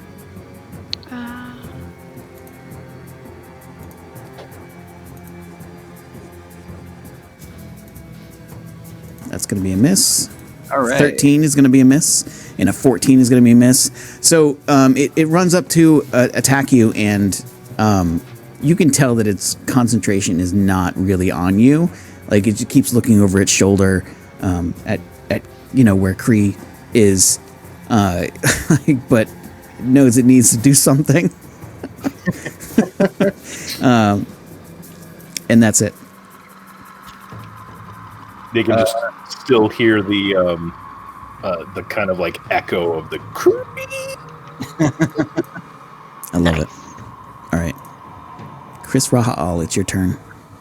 I have a question for a ruling rage. No. Okay, moving on. Okay, the priest dies. So I have spell-like abilities, but I don't know that they count as spells for the purpose of being used during a rage, or should I treat them just like they're spells? My instinct is I'll look it up. Let's not do it for this round. While I look it up, That's fine. I think of spell-like abilities as something that require concentration and sort of an active like intellect to make it happen. Yeah. So, but I'll look that up while you take your turn. Totally okay with that. I'm also happy to just tear these people apart. So, continuing my rage. Also, interestingly, because the features thing is really user-friendly, I managed to give myself a rounds of rage counter. Makes this easy to keep track of. I am going to open up with a rage staff strike to this priest that has survived thus far. Do it. Does a 16 hit them? Yes. Nice. Then they're taking 11 bludgeoning damage. I'm just bringing it down on her head for the second time. Okay. Oh. There's so much she's still- cursing. She's still up. Got it. Next, I'm going to go with the claw. Rage claw. 26 ought to do it. That misses. She just got real amazing for 1 second. She falls over dead. Okay, cool. So, boom, like right across the throat or something nasty. Yeah. The good news for her is she's no longer frightened. Hello, darkness, my old friend. It's awesome. I'd like to use a reaction. Okay. I would like to call on my my blood curse, which is part of my blood hunter class, Cool. and it is called Blood Curse of the Fallen Puppet. Oh boy. And when a creature you see within 30 feet of you, oh, she's out of range. Never mind. She's well. just too far away. You were almost cool for a second. Almost cool. Almost. And then I remembered I have to follow the rules. I forgot to mention that again at the top of the round I regenerate, so some of those cuts and slashes and burns are starting to just knit back together. Give me a perception check. Who, me? Yep. Okay. Perception check away for 13. You got a 13. Excellent. So you actually, like, as you're fighting, you look down at your wounds and you see them knitting themselves together, and you see little tiny plant strands. Huh. You Hooray. are Groot. I'm in the midst of a rage, so that's going to be a thing I remember in a minute. Right. Yeah. Like it's you definitely notice it. Yeah, that's cool. All right, so I'm going to wheel on this Luxa agent behind me, and with my last part of my multi-attack, I'm a chomper. Let me get back to the rage thing. Here it is, rage bite. Jesus, Does dude. a 26 do it? You're a fucking monster. I'm You are not a rolling nice man. ridiculous right now. No, so she's getting a 15 piercing damage chomp full of jagged slide teeth. Okay, great. So yeah, so you all watch, and the unfortunate soldier nearby also watches as you basically take your staff, smash it into the priest, and then as the priest is reeling, you take one of your claws and just rip into it, and then you just like sort of wheel on the agent to the north, like the blood on your claw, like creating like a small semicircle, and you just chomp right into it, and the agent screams. Ah! I love this.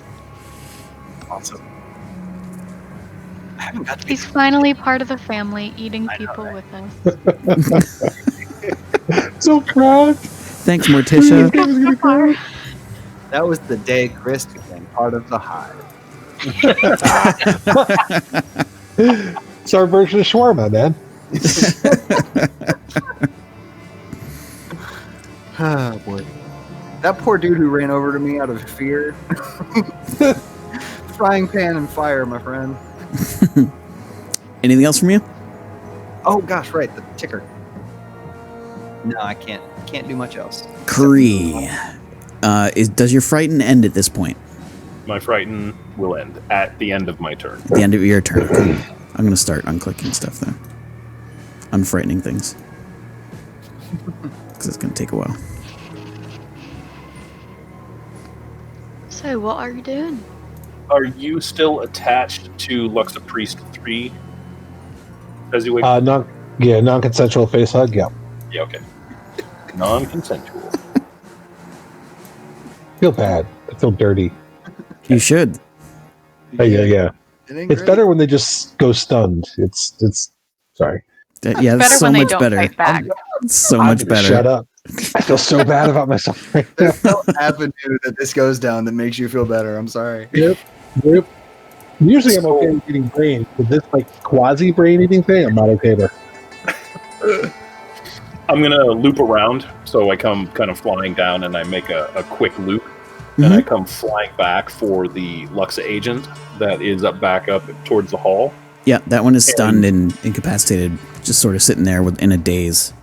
Perfect. And so I kind of like literally wrap myself around her, like full on, head chomp. Okay. And land on top of her. Yep, easy peasy. You don't even have to roll to hit. Okay, so I do that. Just roll damage on her. Yep. All right, so I'm going to roll my bite. It's 11 piercing. Mm-hmm. And then I'm going to slash her with my tail.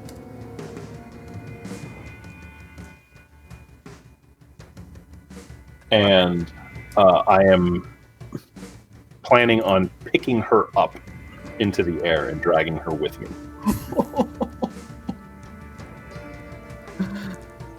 Okay, how are you gonna hold her?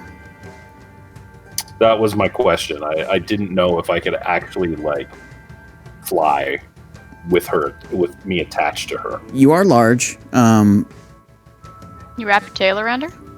Yep, that's an option. You can keep her in your her head in your mouth. God, I hate this game. Yep. You can keep her head in your mouth and unfurl your wings and fly with your tail wrapped around. I think we're gonna make that require a strength check to maintain, though. Okay. Does that make sense? Cool. Yes, it does. Also, if you expect consistency on these kind of things, you're probably not going to get it. I make it up as I go. I'm totally fine with it. How it is. Yep. All right. And that's it for my turn. Gotcha. Gemini Factor made a good point in chat. He says, research says spell-like abilities don't exist in 5e. They're just spells. So, not while raging. Okay, cool. I mean, I'm doing fine without it. But Yeah, it was a curiosity. You seem to be doing okay, I guess. I forget the name of the chatter, but thank you for that. Gemini Factor. Gemini Factor. Got it. Thank you. Cool. So you moved. You did your thing. Anything else from you, Lord Elfric? Already clicky clicky. I'm okay. Cool. All right, and the frighten ends on everyone. Zara, you're on the ground there, correct? I am indeed on the ground. Okay. The soldier moves up to you, seemingly less frightened than before, but maybe it just doesn't realize what's going on, and attacks you. That is what he needed. Ooh. Okay, you will take 15 points of damage. Okay. You're also 19. All right. It's going to attack you again. That one doesn't have my AC is 19 with the special exception of 25. Oh. Oh. Well, instead of taking the regular damage, could you take 16 slashing instead?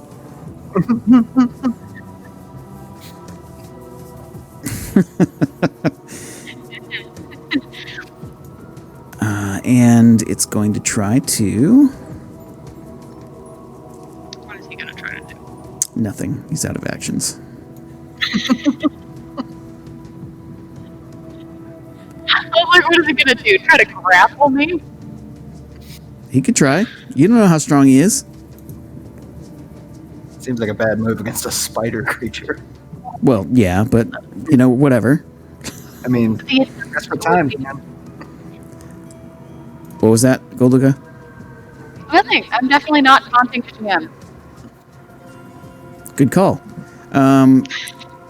Alright, so this guy's not frightened anymore. But he is grappled, if I remember correctly. I'm talking about the one on right next to you, Shalcrack. Do you have him in your tentacles? He was not stunned. He was not... Outstunned. His movement speed is 0, Right. and everything else is fine. Right. Okay. So, and you block their spell. So, they're going to try to get out of the grapple. I am scary. I'm just saying, okay. I believe this is an athletics check to get out. Is it contested? I think. Can you read your ability again? See what the DC is. For the stun, the DC is a 17, but a contested grapple check is a different story. Okay, He's so trying that to break the grapple. yeah, that would be athletics. Yep. Contested. Yeah, he's going athletics. to get out. I don't know. Yeah, it's good. Athletics. +0. At least it's not bad. I'm a. All right. Yeah, it breaks away Okay. and breathes a slight sigh of relief. I wish I could say something here. You think you're safe now? I mean, you could say that, but I won't. Good. I keep on interrupting her. I apologize. it's okay.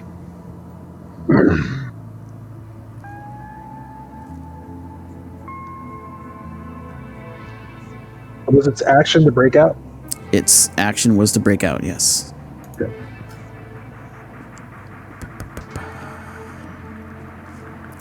It's looking around for avenues of escape, and it doesn't see very many. Yeah. we got them pretty much surrounded.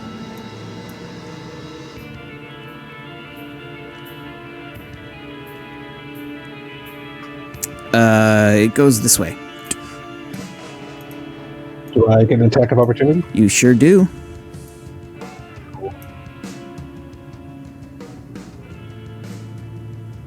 All right. I'm going to try to shoot Ace in face.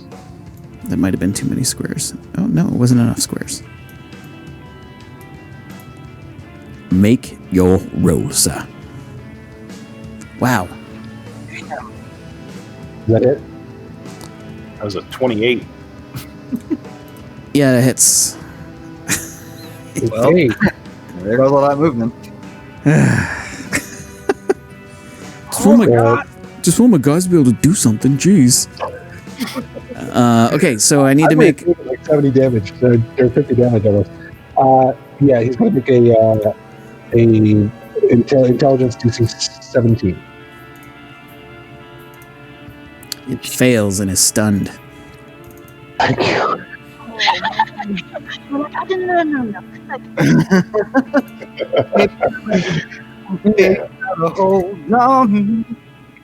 It's to me, it's like the way as he tries to, or the priest as she tries to run away, that one tentacle just whips out and just sticks to her face and just yanks her back around. Yeah. Oh, the fight is so much worse. Yeah, we'll go with back. that. Like fish hooks the mouth. Yeah, like fish hooks it, pulls her right back around. Yeah. I did not get very It's like- descriptive there. Sorry. Like you see the eye go.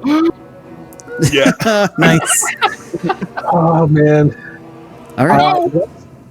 Shot That correct. set Shellcracked up to mentally say in her head, sorry, their head. I'm not sure if it's mine, thank you for making this so much easier. And then I'm going to try to, I'm going to extract its brain. Okay, it's your turn, so you can do that. You know what? I want to do this the right way. Yeah, that, yes. Oh. It just does 63 damage. Oh my god! Very, very dead. She is very, very dead. I mean, You did that much damage. Jeremy, he's taken out their brain. Yeah, I know. I get it, but I haven't seen the numbers. Man, That's a good one. So, do I again get a chance to understand a little bit about what's going on in the brain? Yes, but let's resolve that afterward. Okay, cool. Just I am remind me, then- because I'll forget. Sure. And then going to use my Expeditious Retreat. And get right there, yeah. Let's be right here. No, it's not, because that's going to go through the fire elements. And now I'm stuck under the Luxa Priest. Sorry. Is there a way for me to grab my token after I put it over under the Luxa Priest? Over here. Got it. Thank you. Mm-hmm.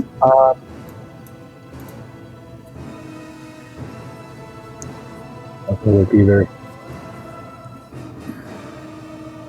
Work. Okay. There. 40. There for another 20.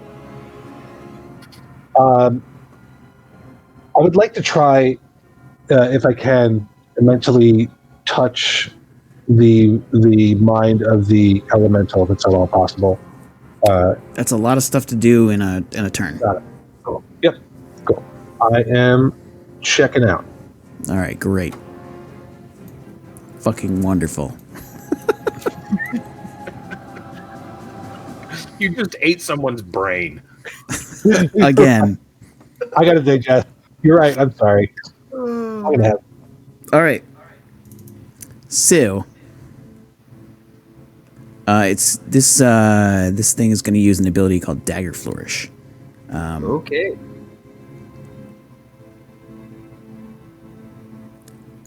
So, I would like you, Chris Rahal, to make a DC 15 Strength saving throw. Oh, damn. Well, I am raging, so I get to do that with advantage. Isn't it just +2, not advantage? I get plus to the strength, but on strength checks, I get to roll advantage. Okay. Cool. Do it. Wow. Okay, you're good. All right. So it tries to sort of like do a weird maneuver where it uses like the dagger to flashlight in your eyes, and you just like push it away. And you're like, no. And then it resumes its attacking.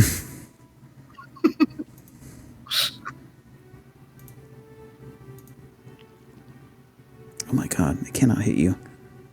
Yeah, it's not going to do it. 16 versus 19. Oh, the 19's going to do it. 19 will hit? Great. And I've got the resistance up right now, so that's... Yeah, you actually take 36 damage. Wait, what? Because of sneak attack.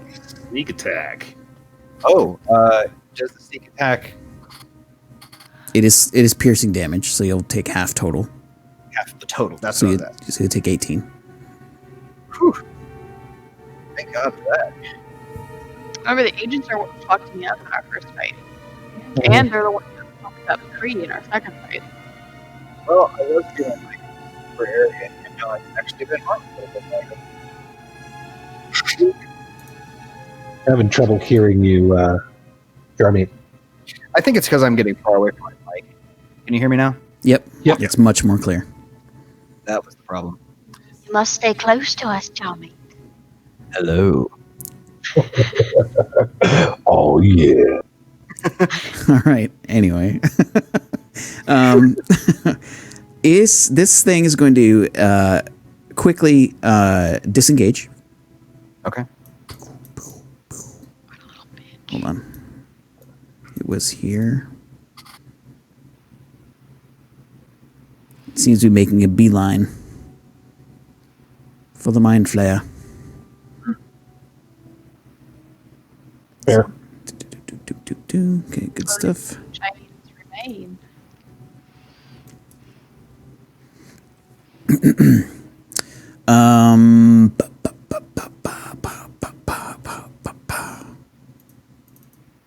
Let's see. God, all these spells suck.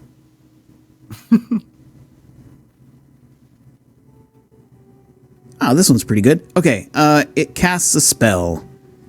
For those of you with arcane or religious knowledge in the vicinity, you may make a roll, religion or arcane, to figure out what that spell is. Should I roll if I'm raging? No. Okay. 15. Excuse me. Okay. It's not quite good enough. It's all right. It's going to be readily apparent in just a second. As it mutters some sort of prayer and I need a token to represent this thing. A spear made entirely of light forms right there. I don't like that one bit. Need to find a token for it. Just gonna use this for now.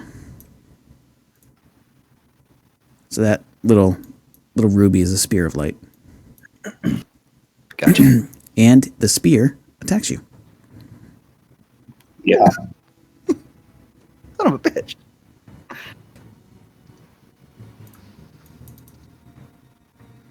I'm going to use its longsword attack because it's the same thing. It's going to miss you. Oh, I like when it does that. It retreats. Brain eating is great and all, but I'm not great with taking the stabbing. Great. Okay, so in a hurry, it casts its spell. A spear of light flashes out of thin air, attacking you. Shallcrack, you sort of duck underneath it, and then a panic look crosses the priest's face, and it dashes behind a pillar.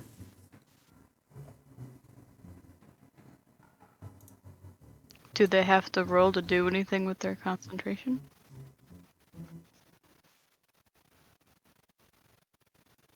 Nope. I only asked to make Arcana checks before for priests during Right. their turns. Yep, and it seems to have foregone that, recognizing it as a lost cause. So, there is only one chain remaining on the fire elemental at this time.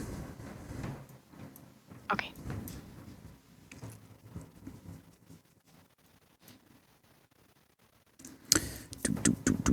All right, let's see here. That's a question real quick, Rach. Did it have a chain on the fire elemental before it ran away? It did. And it let it go. It let it go before it ran? Yeah. Okay, cool. Thanks.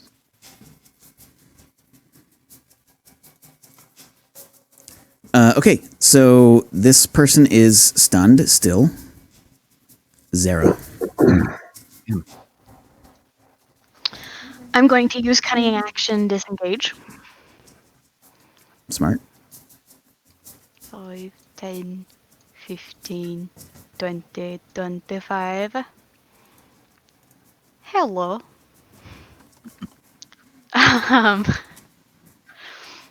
It's better than the fly. So I will now use my longsword, two-handed, to Mhm. do. Sorry, it's been a while. 3 attacks. Okay. Do it up. I didn't adjust the. Sorry, one moment. I didn't adjust the two-handed for being magical. So I gotta add that other bonus. Add some sparkle to that shit. Yeah. Nice. Sometimes you gotta add a little sparkle, you know? Right. I forgot how to do this.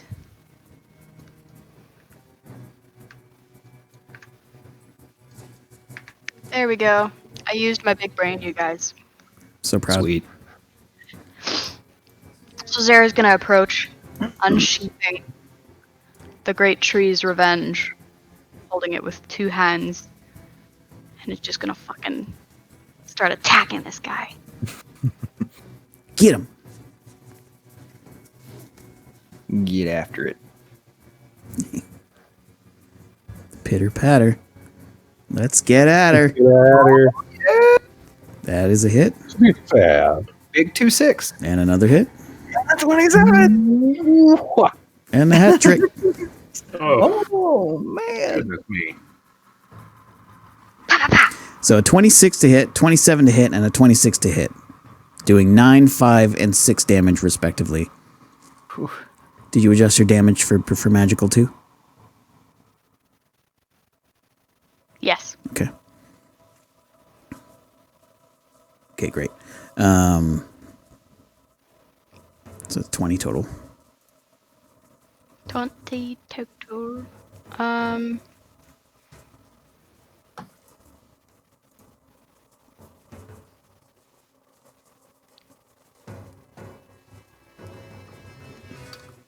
You used your cunning action to move. You doing anything else?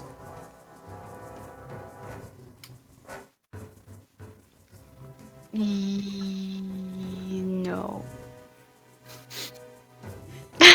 Good talk. Sorry, I'll go through. Sure. Good talk. Okay, so Zara, in another flurry of movement, moves up and gripping the Great Tree's Revenge in both of her hands, lets loose 3 nasty slashes, slashing across the shoulders and chest of this priest. He has to make some checks. No, he doesn't have to make any more checks. There you go. Okay, so the chain of light fades, and the elemental in the center,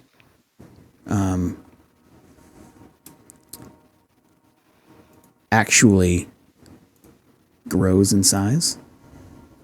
Oh. Oh no. Oh. Oh God. Just a little bit. And you hear like the. Have you ever heard a deer make a noise? Like, So good. Yeah. hold on, I'll see if I can find it actually. It's like the high pitched sound, right? Yeah.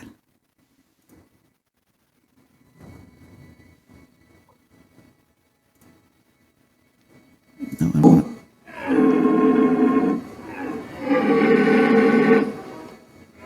Yikes. So it's like that, but it echoes in a very unearthly, magical way, and you are all of you that are fighting against the priests gain 4 temporary hit points. Oh, thank goodness. Nice.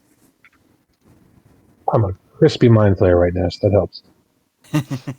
Just for everybody who hasn't used temp hit points before, right on your character sheet under your hit point block, there's a temp hit points. You just put in temp hit points. If you take any damage, it'll automatically take it away from there. Cool. Nice. I had not noticed that before.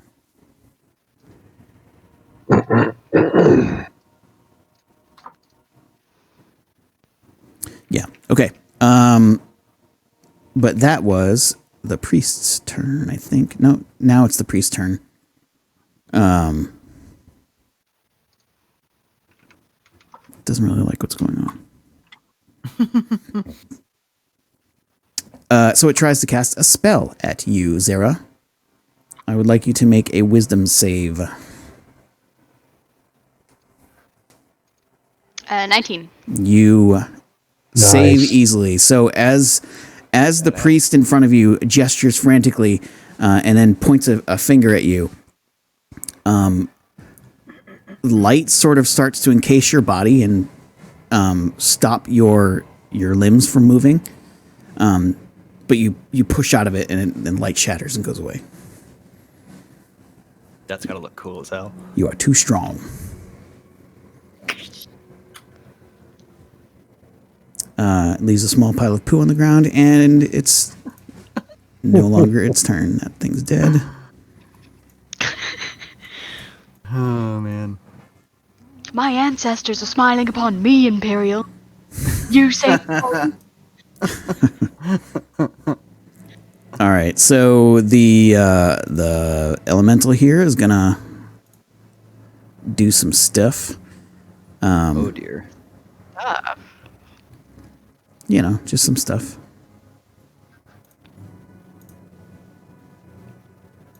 It's not gonna do it well though. Oh my god, dude! Really? Oh, I love that. It's the worst elemental. All right.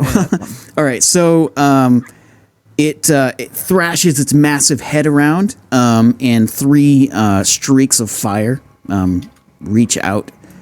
One toward the soldier on the northeast, one toward the agent directly to its north, and then one to the soldier. The only one that hits though is the soldier one. The one near me, near Chris. Directly to the south of it. Oh, okay, gotcha. So you can add damage types here. Do. Whoosh. So Rage, I put in the out of game channel, I put a link to an elk call sound effect if you want to use that. Nice. Okay. We'll think about doing that if I need to use that sound again. Thank you. Yeah, no problem, man. I got you. Okay, so... All right, the soldier on you, Chris Raha'al, not liking the way things are looking, sort of doubles down, because it's not very bright, apparently. Okay. And attacks you. Great. He looked around and he's like, you don't know what he said, but you guess it's probably like, shit, I have nowhere to go. Got it. Running out of options here, buddy. Hey, he hits me. Twice. Fucker. All right. Well, he just changed my action. So that'll be 28 damage. Halved. So that's going to go down to 14.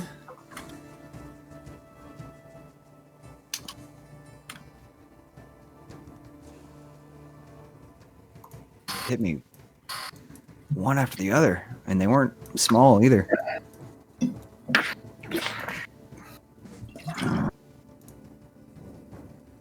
Okay.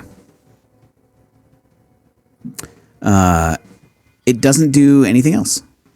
It's got that warrior look on its face, like, okay, this is my ride or die moment. And now it's your turn. Gotcha. So what was happening is I had utter disdain for this guy who has been nothing but terrified and missing me. So I was turning to go and deal with the agent, and then it fucking hurt me, and twice.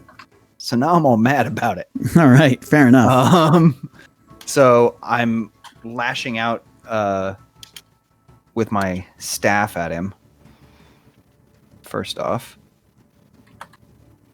That is a crit. Yeah, so roll that damage again. Okay. Or rather, roll 2d6. Okay. Remind me how one just rolls flat dice. So on the You bottom, have a little dice icon. so on the bottom in the chat area. Yeah, there it is. I see it now. Gotcha. And add 1. Oh, there are so many easy little buttons. Well, it's not the best crit ever, but it's a lot. It's 16 total. Bludgeoning. Hey, Wailing around at his dome with my giant club. That's just your first hit, too. Yeah, it is. And as I'm spinning, I'm just going to continue the momentum and go for a claw. Rage Claw. Where's Rage Claw? There it is. Ba-boom. 26 for 11 slashing. Yeah, I guess that hits. And then we're finishing this off with a Rage Bite. Bite. 19. Is that going to hit him? Yep. That's going to be 13 piercing. Mm-hmm. So, boom, slash. Yeah, that's awful. Mm-hmm. All right, so some really good hits in there. Oh, I forgot to regenerate. So he's going to watch part of his effort be for naught, and then that's what happens. You actually, before you even start your attacks and the regeneration happens, you see his face just fall a little bit. Yeah, sorry, buddy. As a player, I feel for you. As a monster, I do not. And then I'm gonna hit my little clicker here, and if it's okay, I'm gonna do a quick bathroom break. Yeah, Right back. actually, why don't we all do that? We're going to take a quick fiver. We've been at this for 2.5 hours, so we'll take a quick 5-minute break, and we'll be back in just a couple. And we'll start with Kree's turn. Boom. Makes sense? All right. Cool. All right.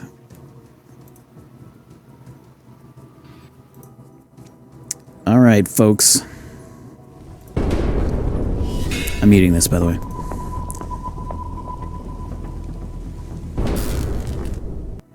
All right, folks, we're going to take a quick break. We'll be right back.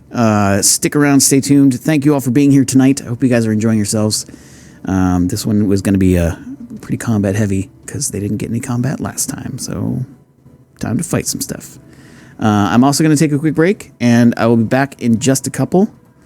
I'll see you in a few minutes.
handles.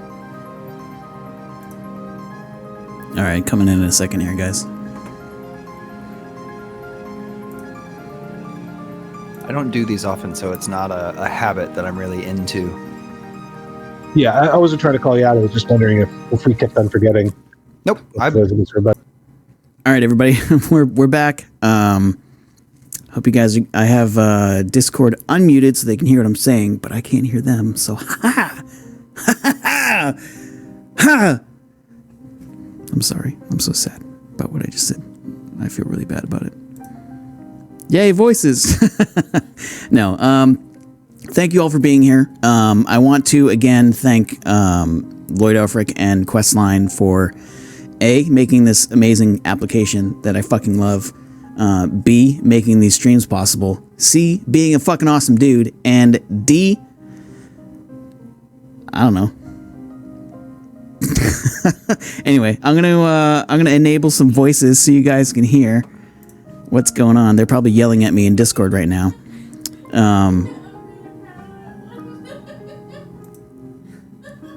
All right, all I can hear is Goldluca laughing in the background. Hi, we're back now. We were listening to you, and when you got to D, you were like, I don't know. So, and I was like, D for the D, baby. Oh, very nice, very nice. D, what more do you need? Says Just Rogue. They know. One is all you need. Cock push-ups. Anyway, yeah, you guys ready to get back into it? How you guys feeling?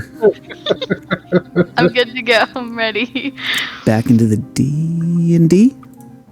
Yeah. This is So a drop many down and Evening Steamer. Oh, Yeah. A One D, second. man. It's just a D. All right. Wow. All right. Oh my goodness. So, all right. Where the fuck were we? I think it was Kree's turn. So, Chris Rahal had just recently ripped into this dude. Just for trying to defend himself. You know, he's just sitting here doing his duty, guarding a ritual that some priests were doing. These fucking monsters appear in the hallway, fucking people up. I think you muted Jeremy.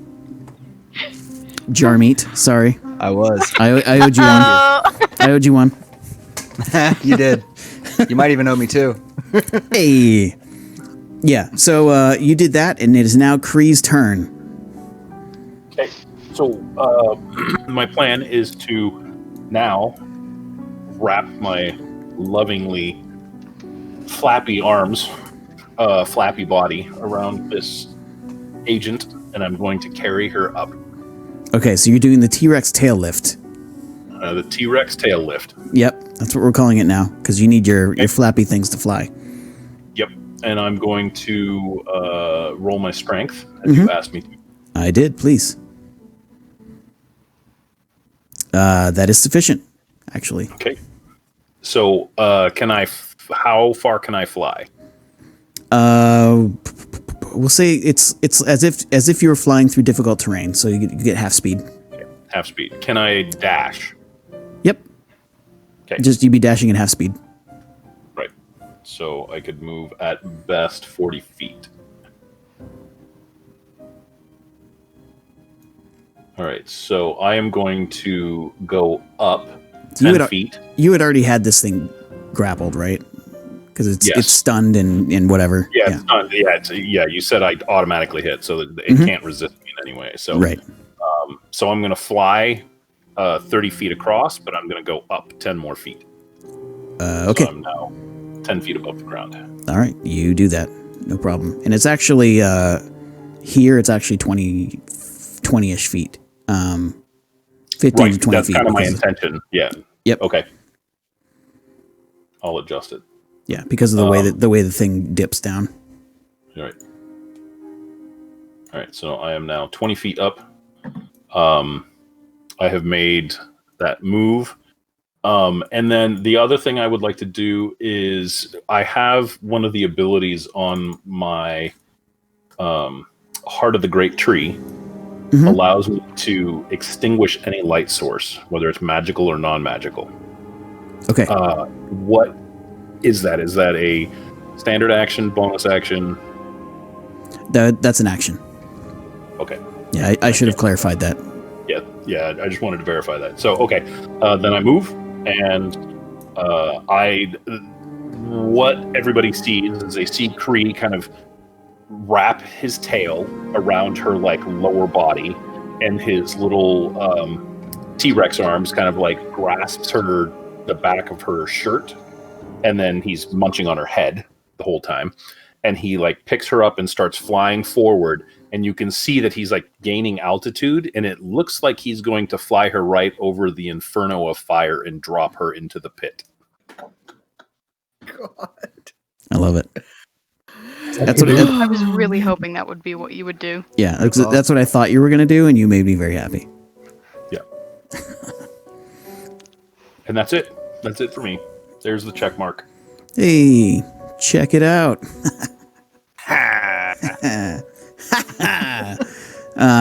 Okay, so there's a soldier down here. Let me check his status effects. He should not be How much shit is wrong with him at this point? Actually, not Depressed, that much. maybe? I think he's okay. Yeah, he's okay. Oh, that's unlikely. Good for him. It's bad for me. Yeah, it's not you're good kinda for it's not good for you. Yeah, so he runs up on you, and uses a bonus action of his own called Rally Troops. So he lets loose a war cry. And let's see, what's the distance? It's only going to affect himself and the priest, but they seem to be inspired. It's something like for blah blah blah Luxa blah blah blah blah blah, some kind of language you don't understand. And Something not with my time. That's right. well, you could view it that way, sure. And he attacks you 2 times. First That is one will a- hit. That is a hurt, and I forgot to do a thing.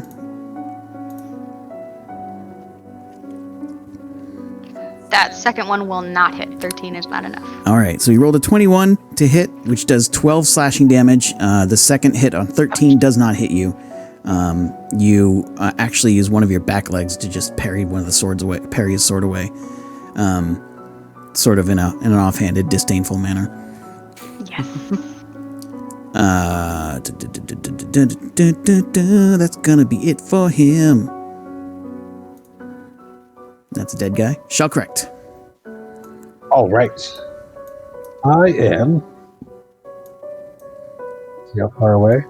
I'm actually going to move a little bit so that you can hear me as well.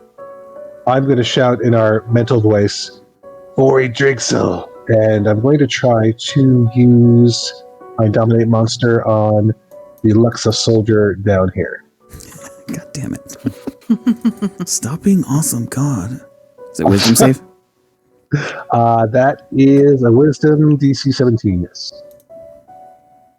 Such a high DC. Damn.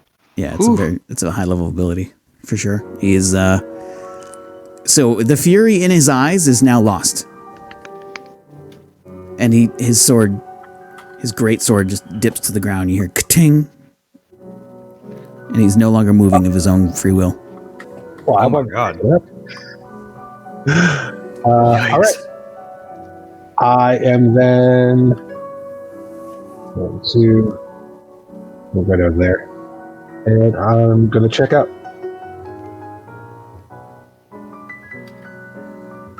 Having melted a brain, he moves on. Control. I'm just bringing it into the fold. This one's mine now. I earn it. It's another meal. Your hive mind. Right. Right. Yes. Wanna I have to bring home food. until One we little eat baby. you. Very nice. I fully intended on him bringing the corpses back there too.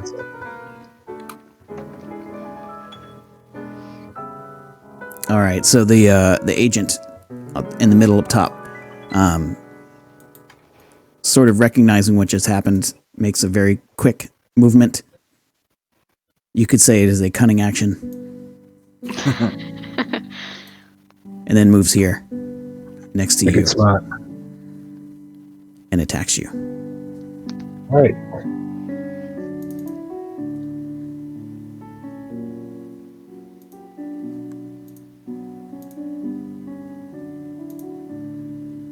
It's a 16 hit. That'll hit. Okay, you'll take 7. In the brain.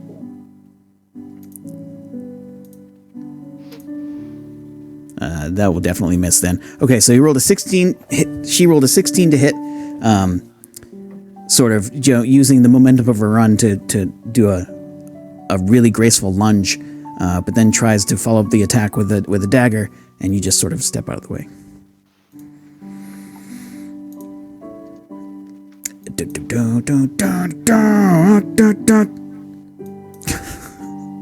That's my music.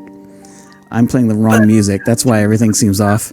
Oh my god, you guys. All right. So, the priest in the northwest corner, directing her spear of light into Shalkrek's area, attacks with that.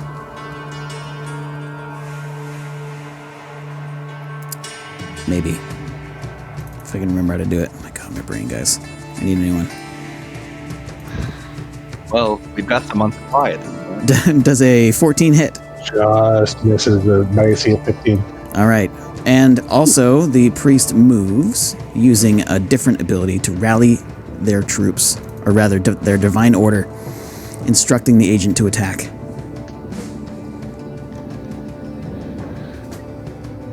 And the agent does so.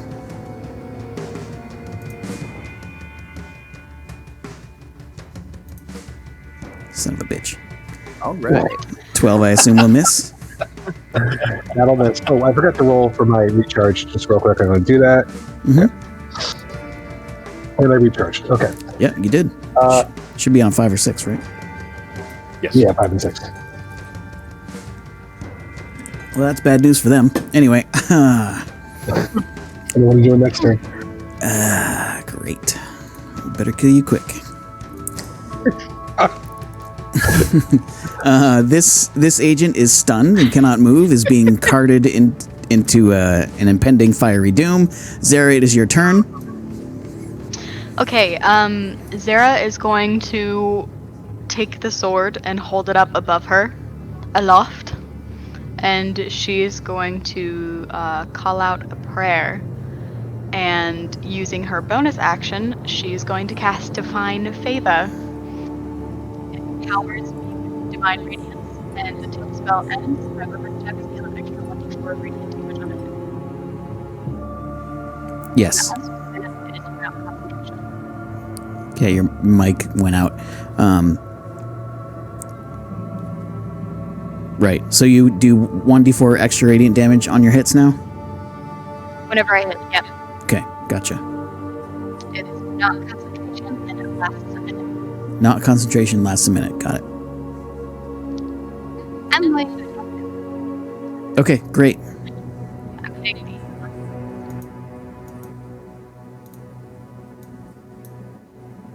See how they like all that light damage. Yeah.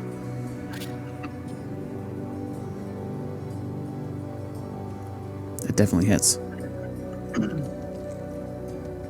Oh, yeah. All right, so she rolled a 27 on the first attack. Nice. 17, I believe. You're attacking the priest? Yeah, that also hits. all the extra radiant. I don't know if there's something you can do about your mic, but we cannot hear you at all. Really? Now we can. I heard that. There we go. You were really soft generally, but then we heard you say really. Okay. I don't know what's going on. I'm talking at like the same volume. Oh, I'm hearing Am that. I still coming through clear? You're fine now. Okay. Does it 7? Right. I asked if it's okay for me to wait until the end to roll all the radiant damage. Yeah, it's fine. Rolling my third hit. 26. That hits. Well done. Well rolled. Do you want me to roll the radiant individually, or do you want me to just do? However you want to do it. It's fine. Okay. I'm gonna do another 2d4 of radiant damage. Then. Sounds good. Boop, boop, boop. All right, so 10 radiant damage. Sweet. 21 slashing. It's 31 total. I mean, you're better at math than I am. So That's not saying much. Like I'm not a great math guy for sure. Especially not in Rage's current state. oh, fair. Yeah, 21 slashing, 10 radiant. Got it. Okay. You slash into it painfully, and it's shocked at the radiant damage. And honestly, the priest looks a bit betrayed somehow, and you just slash into it.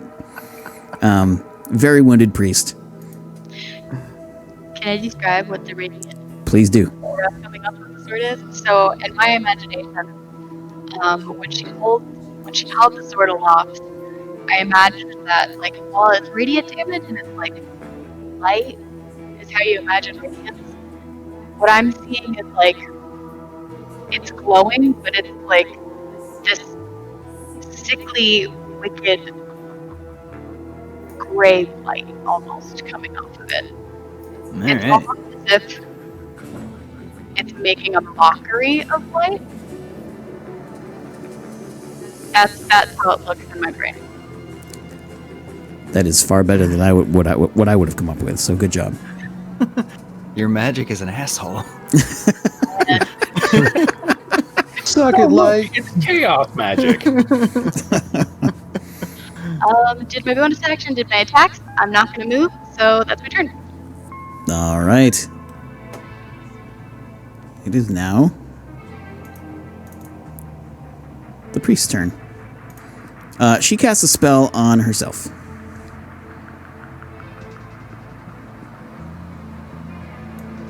Which I don't have an action for. So I'll have to just make it up.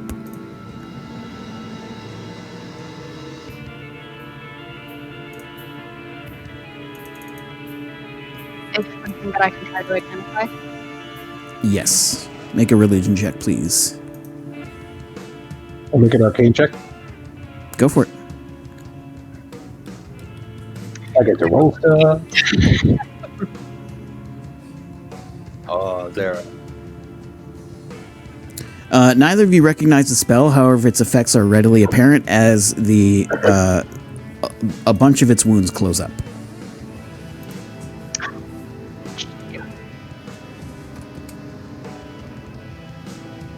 That's okay. And it also uses an ability. It tries to order the soldier to attack. But the soldier, not having a will of its own, does not do so. I would feel so betrayed. Yeah. A bad day for this priest. Okay. So the fire elemental in the middle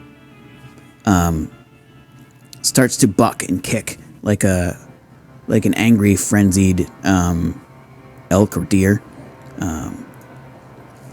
It actually sends a wave of fire to the northeast.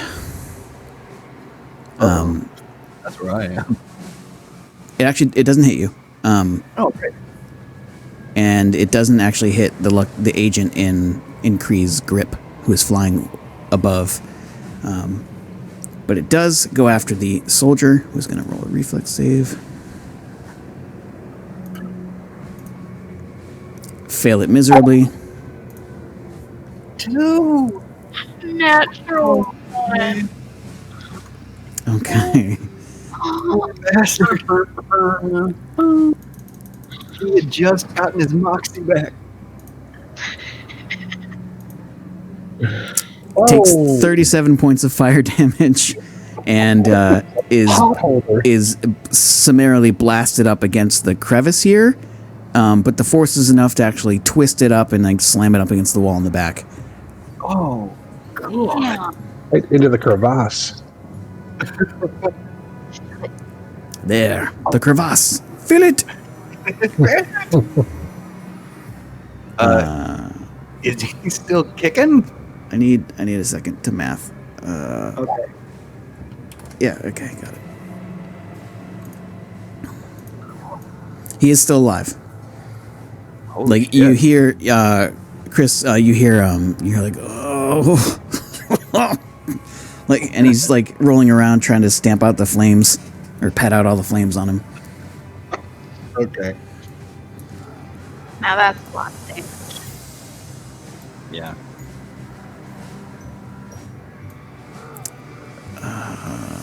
Who the fuck? Oh, it's that guy. The guy who just got fucking burn murdered. He reaches into his pouch after having pat out some of the flames and drinks some liquid.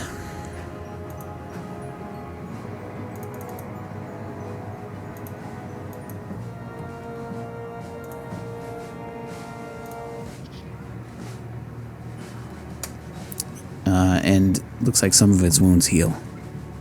That's not a bad roll. Only for him. And he moves this way. Yeah. I bet.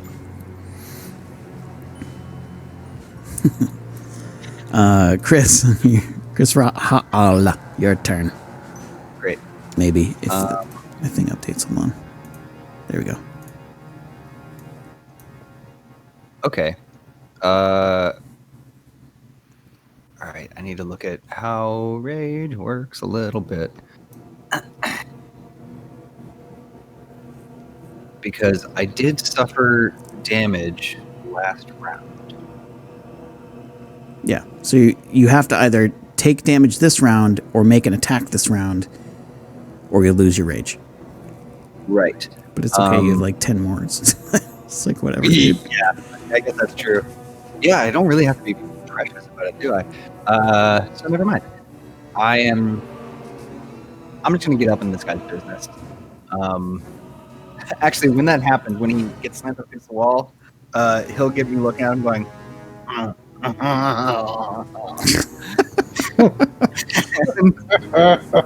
as he runs for it, I'm just gonna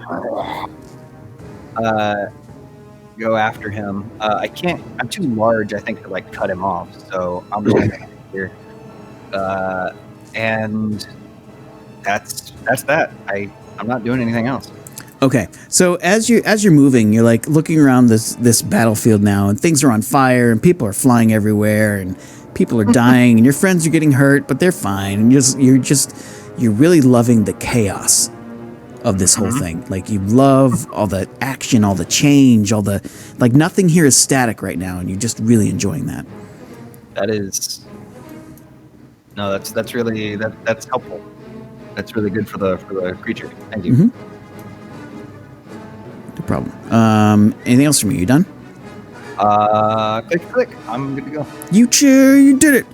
Yeah, Cree, go. High five. High five. I'm an aberration.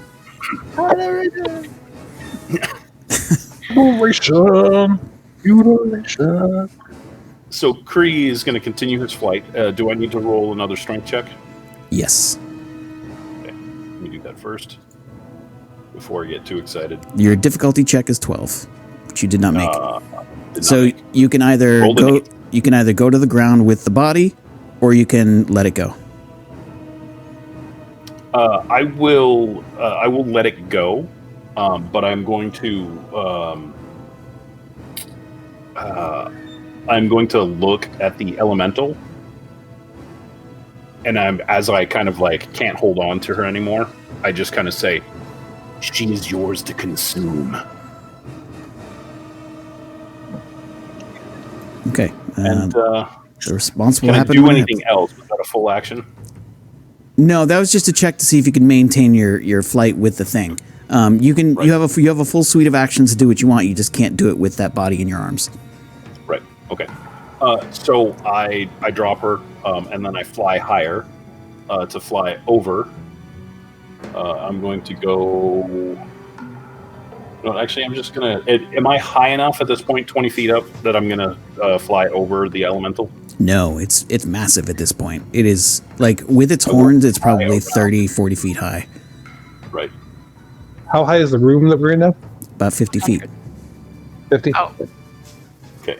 So I'm gonna fly this way. Sorry, you're right. 50 feet from the main level, 100 from the pit, center of the pit. Got it. Right. So I fly this way, and I am going to use one of my abilities from the heart of the great tree. And I can, once per long rest, draw upon the great tree's power to heal you and your companions for 3d6 plus 10 points. I like that. That's a really good thing. All right, do it up. Oh, God, Roll. that's so good. Roll some healing, bro.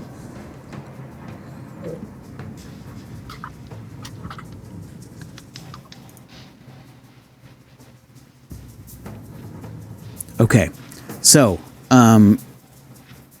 you anyone that's watching, you sees Kree concentrate for a moment in the air, and then suddenly you hear the heartbeat again, and you feel a surge of strength come through your body, and each of you heals 20 hit points.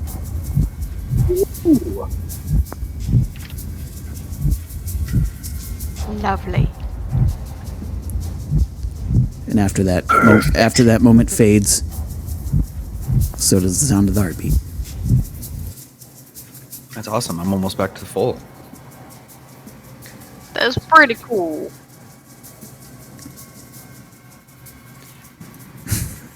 These poor people we're fighting, they just saw us all get healed on top of everything. Yeah, so does the healing have any sort of, like, visible effect? It does. It does. So you look at your wounds, and you see that sort of bluish green light. Not like a light, but like a sort of faint, very faint glow that came from the heart of the tree.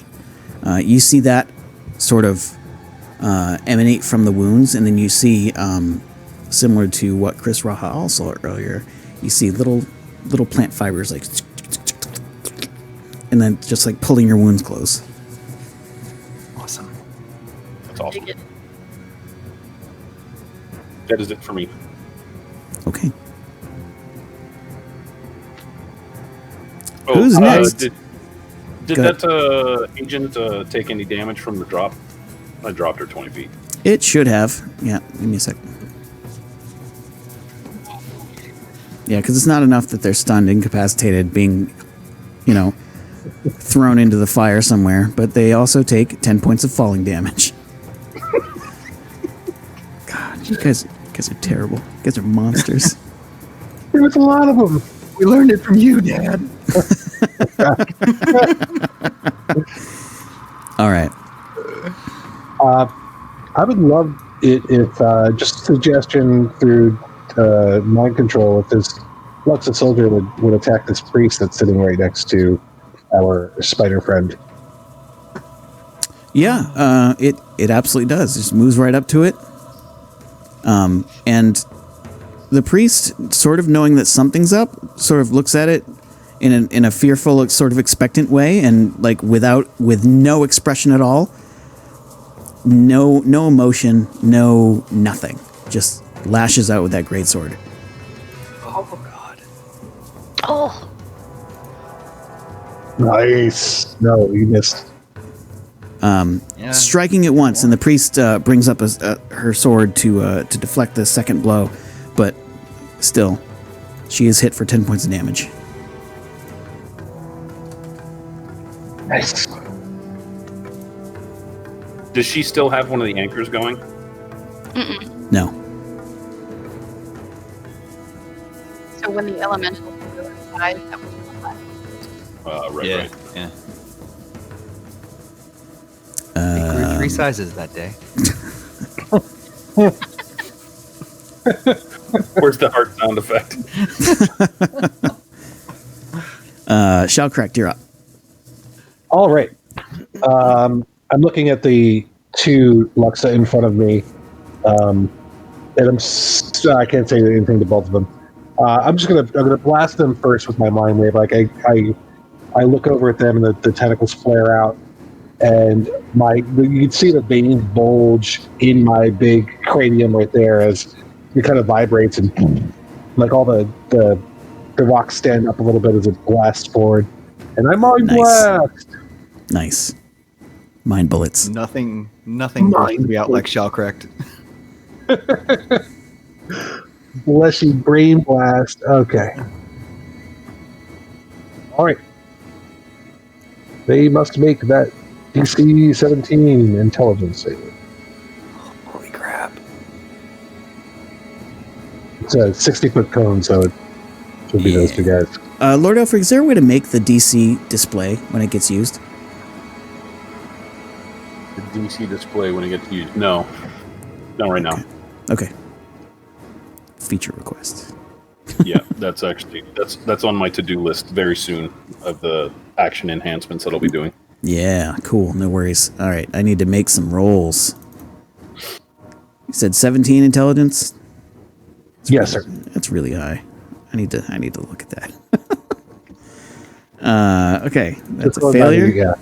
No, you're right. You're cool. No, they both fail, and they are stunned. Okay.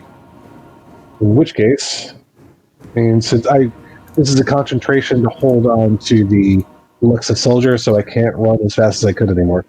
I'm going to make my move right over here.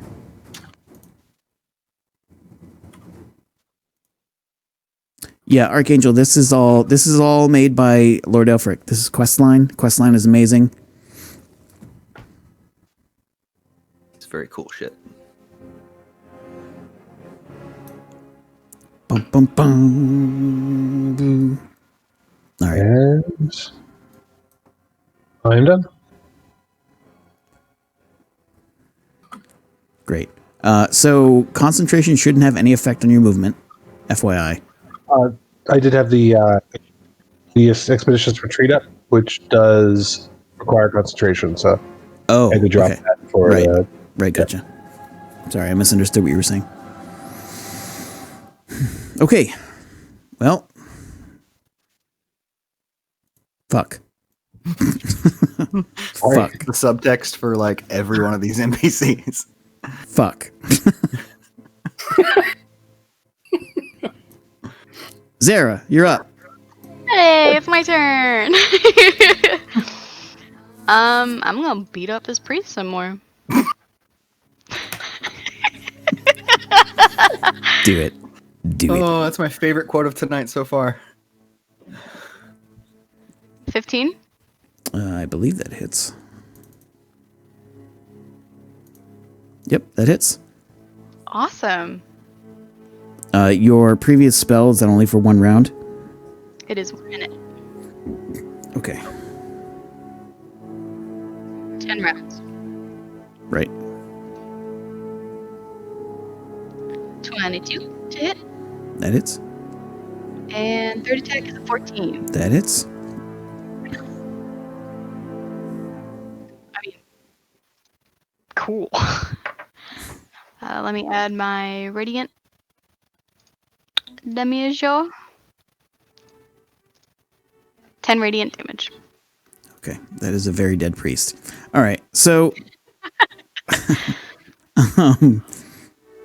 in a sort of not really enraged flurry, but an exultant flurry, Zara just lashes out with her new sword, carving this priest to ribbons. Falls over dead. Whew. Damn. All right, so dead. Did you want to do anything else? You have nothing threatening you at the moment. I do. I want to start moving towards Lux the Agent too, but as a bonus action, I would like to cast Shield of Faith on Shall Correct. That's the name. And I think So- that just adds 2 AC, right? Yep, a shimmering field appears and surrounds a creature of your choice within range, granting it a +2 bonus to AC for the duration, and the duration is 10 minutes. Okay, great. So, 2 things. As you're fighting here, you start to notice the heat of the fire elemental as you were very close to it. It doesn't harm you. You can tell that it's not looking to harm you. But you can definitely feel that like intense heat right behind you. I just wanted to make sure you were aware of that. Kree, you feel the same as you're relatively close to it as well. Shall Correct. Do you want to just actually go look? Do you want to describe what that looks like on him? What the armor, the Shield of Faith looks like for him? Sure. So let's see. So it says like a shimmering field appears. Am I allowed to play with that a little bit? Yeah, go for it. So what I want to happen is, as Zara casts this and like casts a hand in Shall Correct's direction, there's going to be this very faint. You're not even sure that you're really seeing it shimmering. And from her hand, there's going to be this gray shimmer that comes forward, and for a split second, it's going to take the shape of beautiful drow woman with a gold and ruby spider necklace, and then it's going to wrap around you, and you're going to feel safer, almost as if it's a home. Shalkrek's going to do his Good. Shalkrek's going to do his best to memorize the face of the drow woman that she cast. That's a really cool effect. For clarification to DM, Mm-hmm. wolf. Right. So, Shall Correct, you try to memorize it and you can't. It's just, you know that it was beautiful. You know, like, the images were sharp, vicious, malevolent, beautiful, noble, like all of these different things that you could possibly see in a person all at once. Yeah, which I'm sure for Shalkrek has got to be a real kick in the pants, given the I don't forget anything. Right, and you're like, why can't I comprehend like this thing? Like it's like looking at something that's too big. You know what I mean? Like, have you ever done that? Like, I'm trying to think of a good way to describe this. So sometimes when you are at the bottom of a skyscraper, and you know this all the time, right? You're like, wow, you're like looking at it straight on. Like, yeah, it's not a big deal. It's a skyscraper. Then you look up. You're like, holy fuck, that is impossibly big.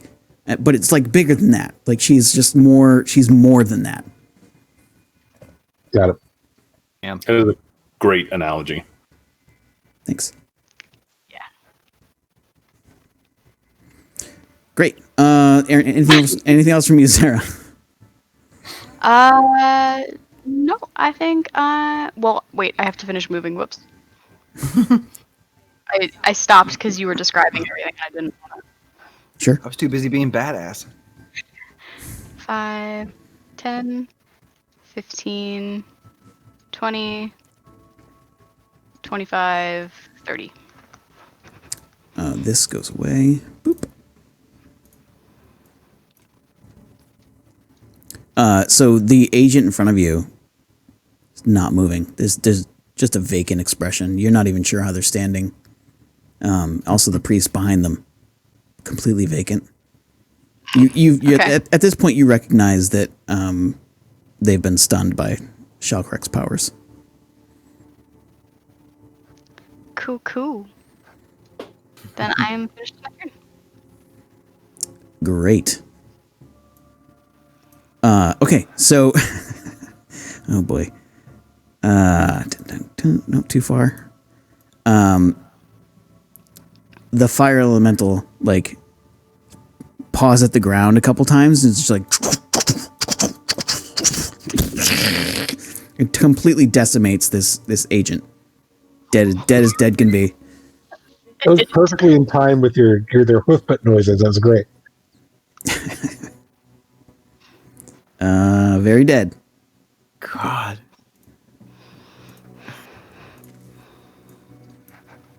So now that the fire elemental has moved, you all see a large. It's not on the map, but in that crater, you actually see a large gold crystal, and it looks like it was set up there ritually. Like it didn't bore in from somewhere else. It didn't. It was very obviously placed there with supports and things like that.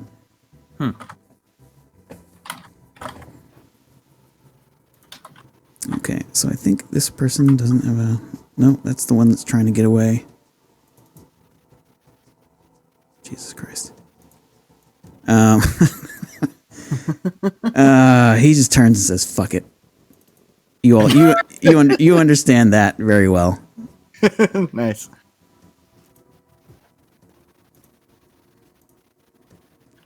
All right, so those will both hit. Oh, shit. You'll take 19 slashing. So that would be 10. Yep. All right. He's got nothing left to lose, so he's just trying to bring you down with him. Go out in a blaze of glory. If you're gonna go out. Yep. That's gonna be it. You're up, Chris Rahal. You named me this way. I know. I regret it every time. Okay, so I took 10 there. It is now the beginning. This guy is going to get the horrible experience of watching literally the amount of damage he did to me just knit back up, like immediately.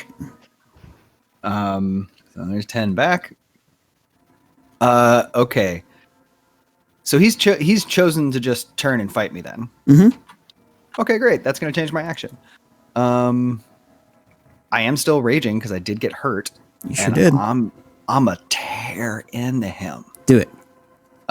So we're gonna go claw first. Rage claw. Ooh. I think that's gonna miss. 14. Yeah. All right. Oh, cool. Unexpected image there. All right. So Nice 14 does not hit. Okay. You actually you scrape across some armor that he's wearing. All right. So now staff. I'm just gonna try and jab him with it.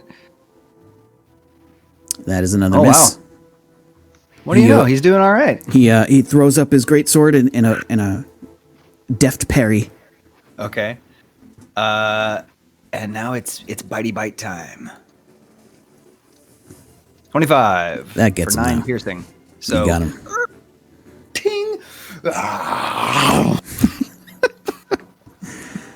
Oh god! Oh, God. So yeah, 9 piercing, but he did all right.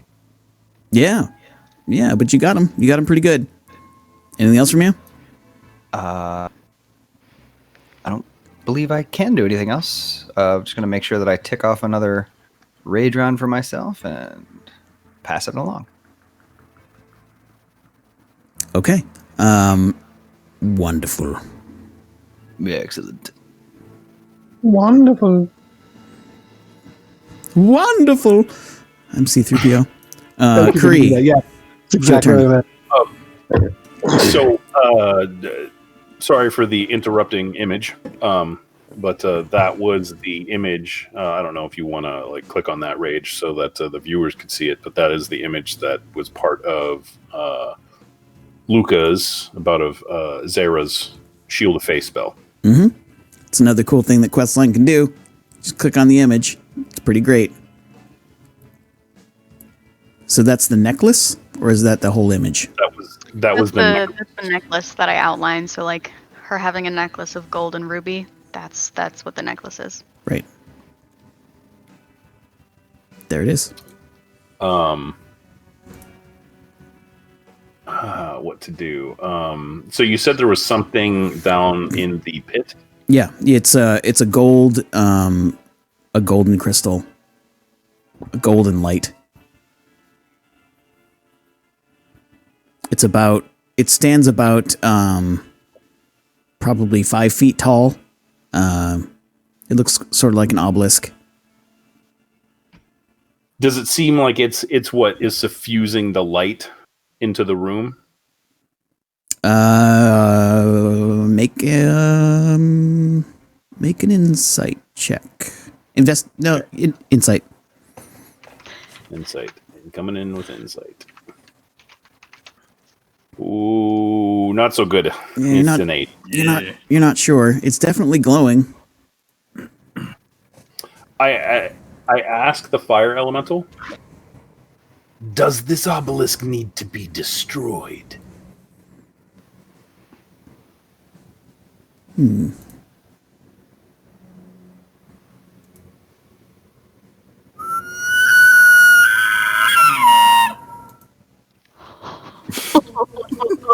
That's what you Over hear. here, speak elk.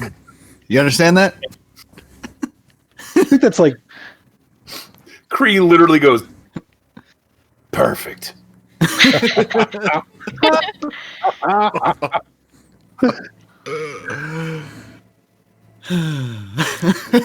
Guys, I love sound effects in games. Seriously.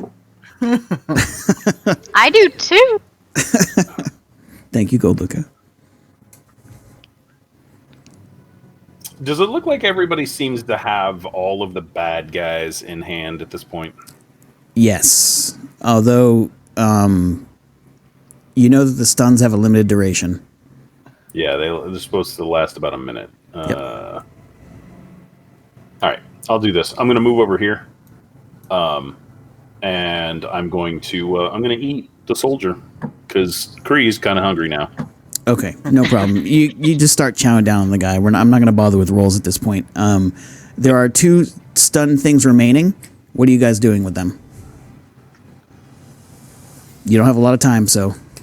Shellcrack has already eaten, so I'm looking over at Zara first and waiting for her to make her move, and then I'll move. When she catches your eyes looking at her, she'll kind of like give a short nod and then turn towards the agent. Okay. And she'll do her thing where she'll grab one shoulder, grab the head, and just pull to open that neck space up, and then those rows of teeth just get in there and start drinking that blood. Good. The after you of it is super gross. No, please. Thank you. Oh, don't mind if I do. Thank you so much. It's dinner etiquette. Just because we're eating living people doesn't mean Get out of doily. we're uncouth. I mean, we're not monsters. Yes, we are. Shellcrack does take the time to clean up a little of the agent out of his tentacles before he goes after the priest. And I'm looking one more time before I eat, looking around. Good. Okay. I'll just gently wrap it around the head and Yeah. suck out the brain. Chris Rahal, you kill that guy. He had like 2 hit points left. He's dead.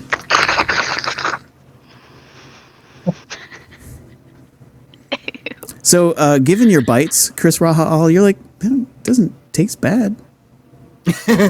You're like, I could eat it. I could eat it. Why not? All right, so I'm gonna change the music here to something a little more relaxed. A little yum yum for my tum tum.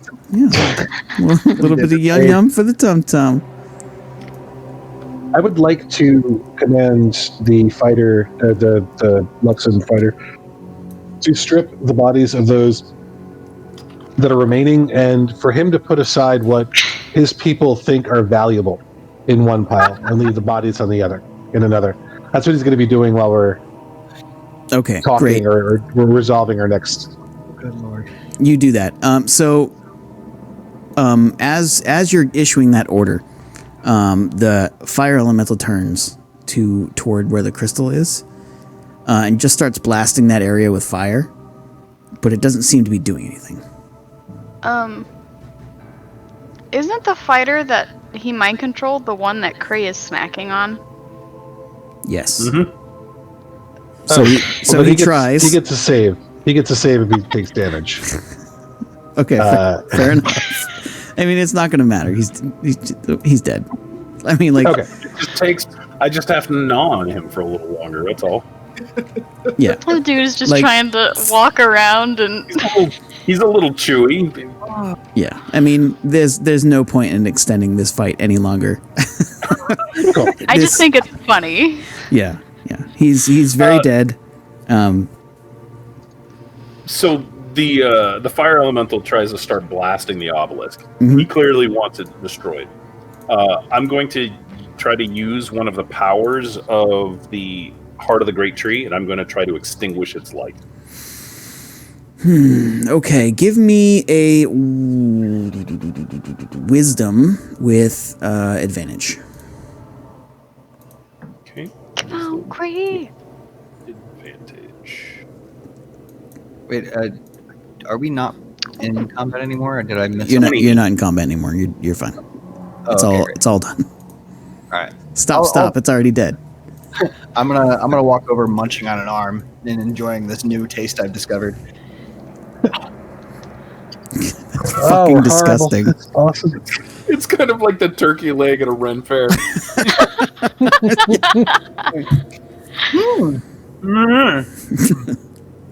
You're like, Local, oh, organic, it's great. now I see what they were talking about. Missing out on this. This is very satisfying. Yes, this is finally we're all together.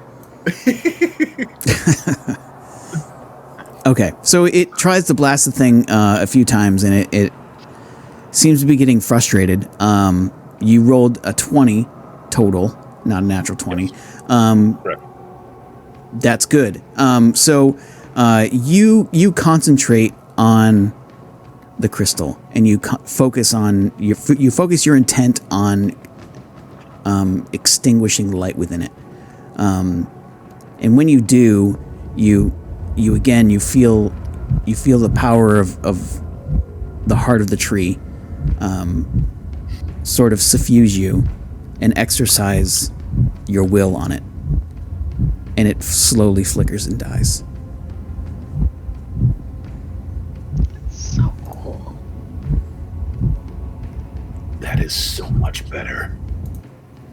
And the cave grows darker, but not dark, because there's a giant flaming elemental here.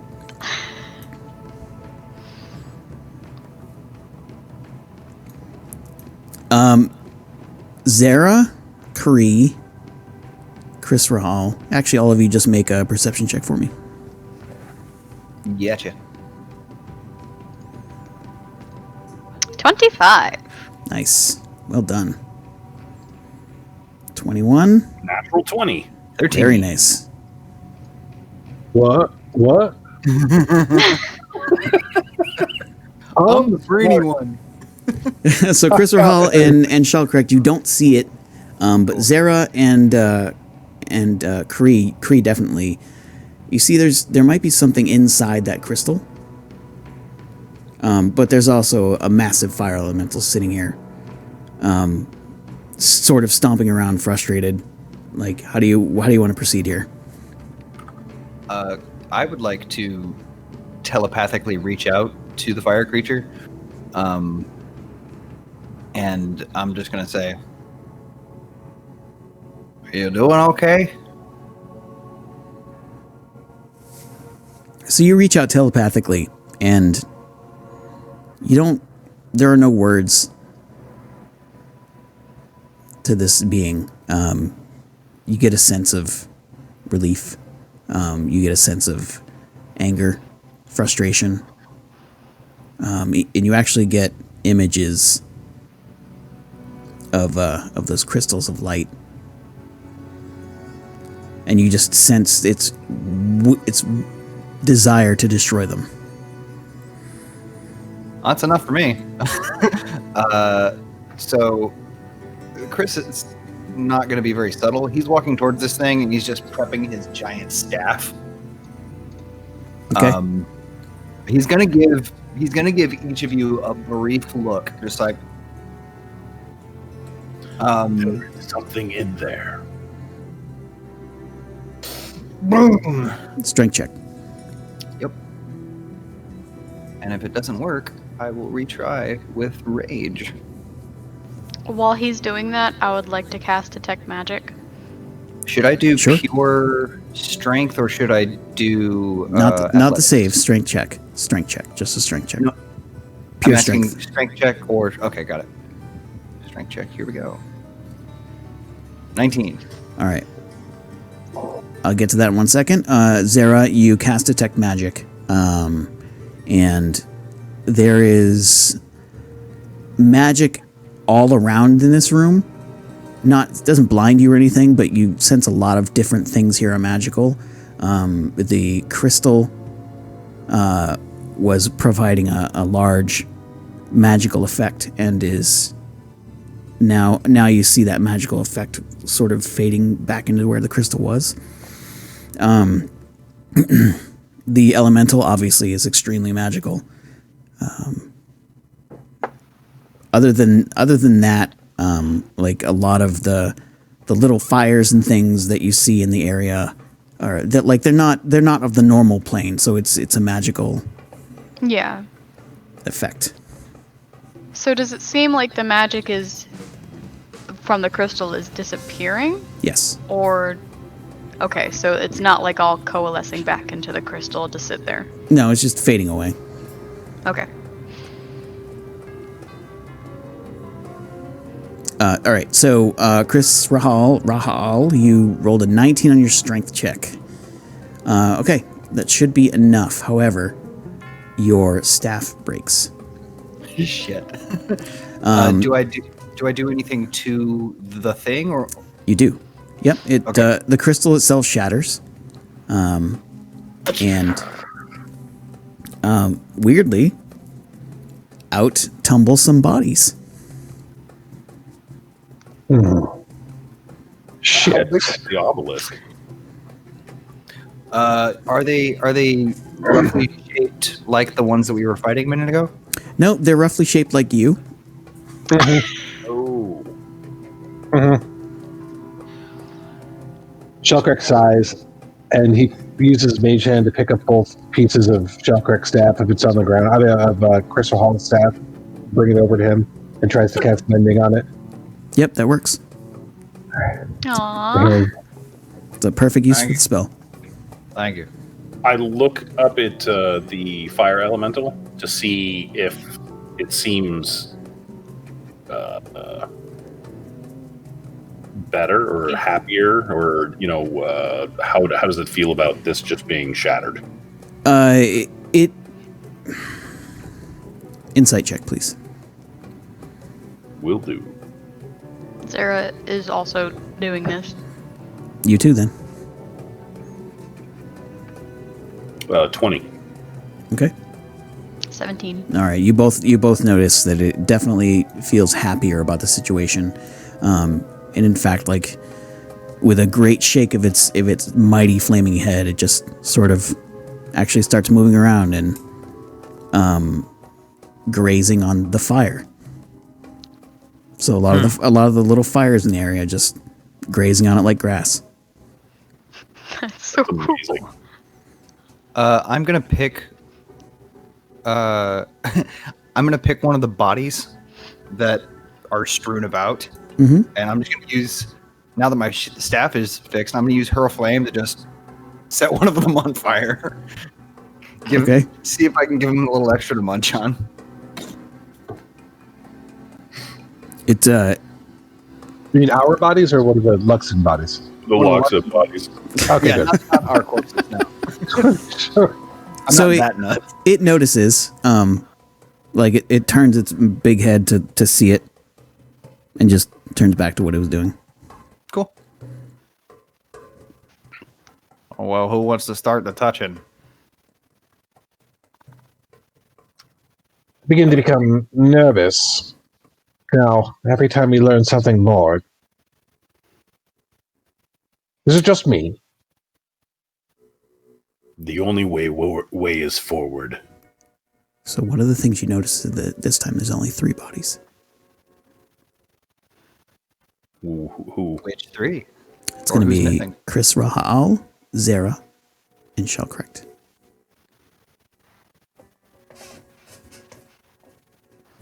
I wonder if you're somewhere else in this cave. We will see. Rach, I'd like to inspect the crystal, like just get an idea of like what it is, what it was made from, how it was created.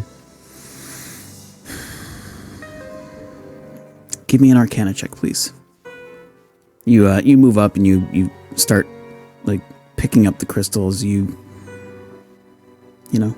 look at all of it. It's 23. You think. So as you pick up certain pieces of it, you actually look at what looks like it was probably the inside of it, and you see runes that are normally associated with extraplanar space,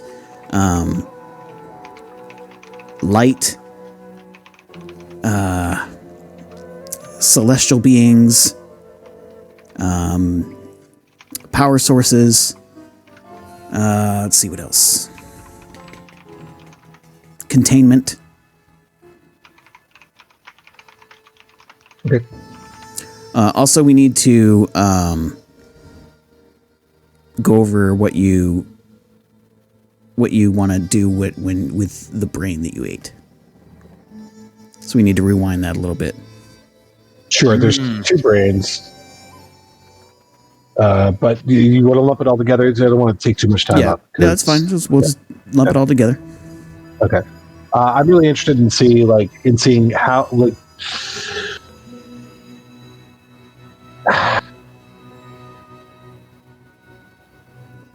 if they've encountered us before. The people, the 2 people that you had eaten, you don't think they've encountered you before, but they knew of you. Did they get any more information as to how they knew of us, rather? They were issued warnings about you and your group.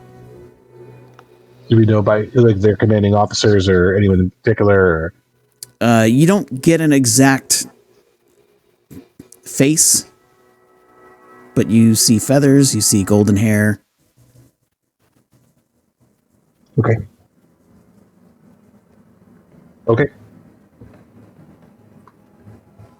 Cool. Okay, so crystal time. I gave you that information. What are you guys doing now? You'll actually see Chris watching the last bit of his skin kind of knit back together from whatever wounds he'd had. Yeah, so you see that, what I described to you before, you see that again. I think I get why they called us seeds. Oh. Whenever I'm healing, it looks like little plant bits coming together. I think we're plants. I think we're part of the tree. Oh, that's brilliant. That was something I noticed when Kree called upon the heart to heal us. Yeah, and I heal all the time, but I don't remember that being a part of it, but maybe it was, who knows. Anyway, let's touch these things. And he's just gonna literally, like, with the fingers. Let's touch ourselves, you guys. I touch myself. Okay. So you go ahead and touch yours. Sure do. All right. I haven't tried touching someone else's. I wonder what would happen. All right. You should have a journal entry. Nah. tree. And I should read this aloud? Please do. All right. I'll get real close for this part. Ooh, fancy. Sexy voice. Yeah. Sexy narrator. Okay. Pain flashes through you as a memory resurfaces. Your eyes were closed. Rhythmic chanting in a language you didn't understand filled your ears. You tried to move your arms, but were met only by the jingling of thick metal chains. Similarly, your legs did not move. Pain lanced through every fiber of your being, and your eyes flew open. Before you stood a man clad in golden plate armor. Long, curled golden hair flows from his scalp and tumbles across his shoulders while framing the bronze skin of his sharp-featured face. His eyes, brilliant gold and without pupil or iris, stared at you with an intense hatred. A hatred you share, for you recognized him as a creature of law, and you knew that you are opposite to that. In your fury and desperation, you writhed and spat to no avail. You tried to call your innate abilities to aid you, but they seemed far away, unreachable. As the chanting increased, the figure began to glow. He extended his hands and said 2 words. For Luxa. Beams of golden light had sprung forth and pierced your body. You have never known such pain. All the chaos, all of the life, the necessary change that you and your spawn brothers and sisters had brought to the realms meant nothing, all because of the light. As the light seared your flesh and permeated your soul, your final thought was, "Ha! You failed. All that I see is darkness." All was light, and then, suddenly, nothing. Until you awoke in a heavy steel cage. Similarly caged were various other monsters of the Underdark, specifically a Drider, a Cloaker, and an Illithid Mind Flayer. That's it. So you'll see that pain that's described go across Chris's face pretty quick. And he's going to share all this with you. Those of you, because we're all in the hive mind, it's not hard to sense that he just doesn't see any purpose in hiding shit from you guys. So the whole thing washes over you as he's experiencing it. And he just looks around and goes, "That must have been the thing with the feather from my last memory."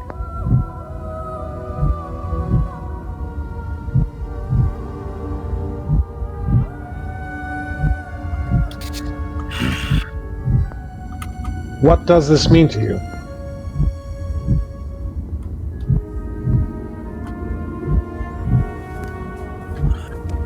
I was surprised to find out that I lost last time. And now I hate this thing. It not only beat me, it took my freedom and my power. But I was laughing. I knew, I think, that I wasn't going to be gone. Seeing the darkness, it didn't seem to frighten me. I don't know what that means, but I find it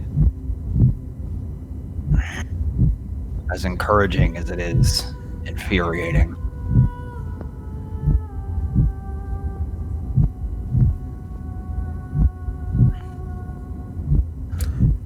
As you're discussing this, you all hear the heartbeat of the tree, and you know that she is also listening.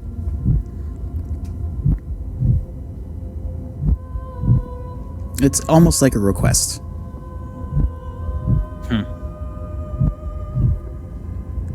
All right. Who now?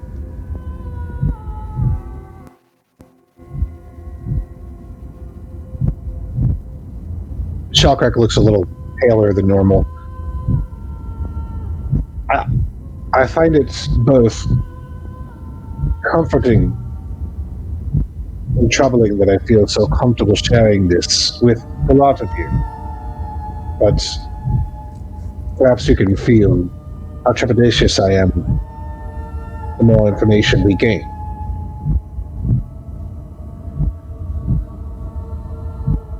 I'll go. Reach down and touch. Your journal entry should be ready. The pain in your mind is unbelievable. The torture was near constant. Even through this, though, you could hear a great mind calling to you, a vision of a great and ancient being in water, massive in scale, a single cavernous mouth with no jaw, crowned by 3 piercing red eyes. All of this at the front of a long tubular body with several massive tentacles. As you look behind it all, you can see a massive, larger than your mind can perceive, ash tree. Its roots extend to the watery depths that support this creature. It stares at you, seeming to pierce the wall of pain and disconnect you from it. You felt relief, no fear. The power of the mind touching yours was unbelievable. You think that even the most delicate communication from it was so strong and complex that you could only make out its intentions. You reeled from the strength of it. 3, said the voice. Fulfill purpose. More images are sent in quick succession. Images of an imperfect cage in cage bars behind your head. Unite.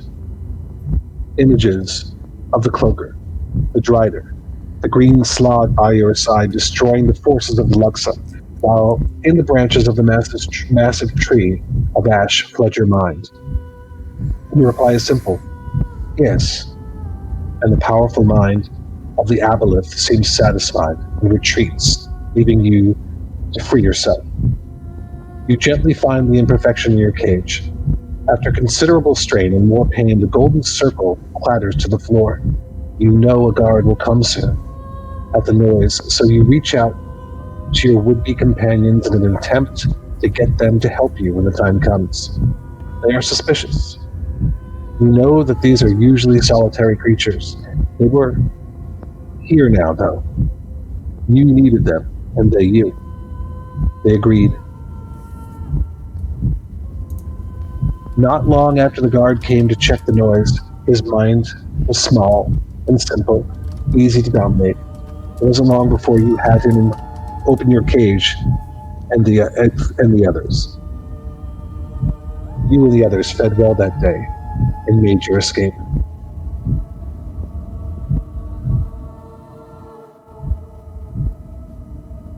So do you feel better or worse?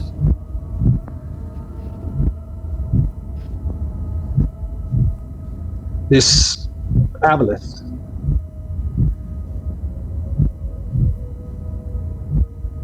it is an ancient creature that once was our god, our loath, for lack of a better word.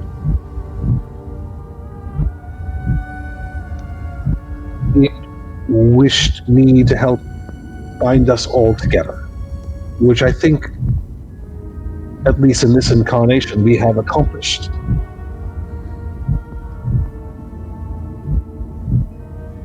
We are here for a purpose, and it is not only, I believe, for the behest of this tree, but through other powerful beings.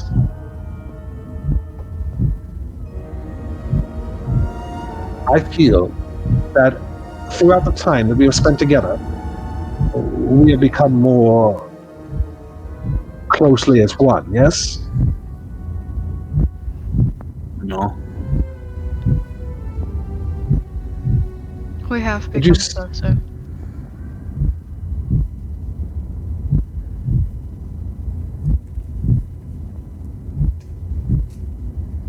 I mean, it all fits. There's no point of reference except for what we experience through touching these bodies and what we understand through communication with the Isidra, yes?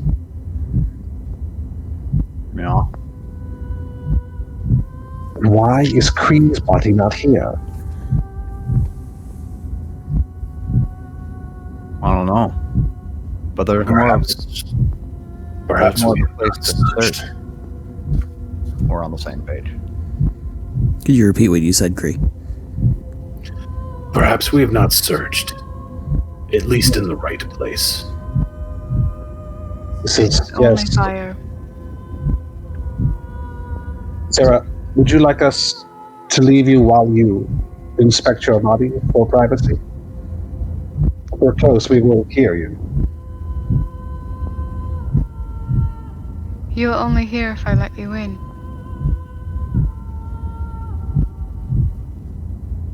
Is that correct? Is that correct, Rach? Okay. Yep. Yep. You also, sorry, before you start, you also know that if you don't want the tree to hear, you don't have to. Like, the heartbeat is there. You know that it's listening. But it's listening with permission. Okay. Zara, after saying that, will lean down and touch her body.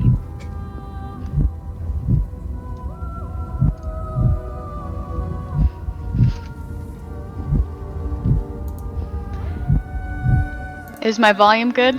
I don't want to have to worry about it going in and out while I'm... You're good. I'll stop you if it gets weird. Okay. In your mind, you see a tree so large that it defies perception. You believe that what you're seeing is so large and powerful that this is the only way that your mind can comprehend it, especially in your shattered mental state. Your eyes move up the trunk of the massive, beautiful ash tree. Among the gargantuan branches, there you see a shadow. And many forms. You're cutting out. Sorry. Fuck! I got that. Yeah, that we got. Get out. You cut out at after gargantuan branches. Among the gargantuan branches, there you would swear that you see a shadow, a many-legged form skittering amongst the branches. Try to move forward. I'm sorry, it's not. I would move forward to you and read it off of yours. Yeah, okay, that works. Come on over.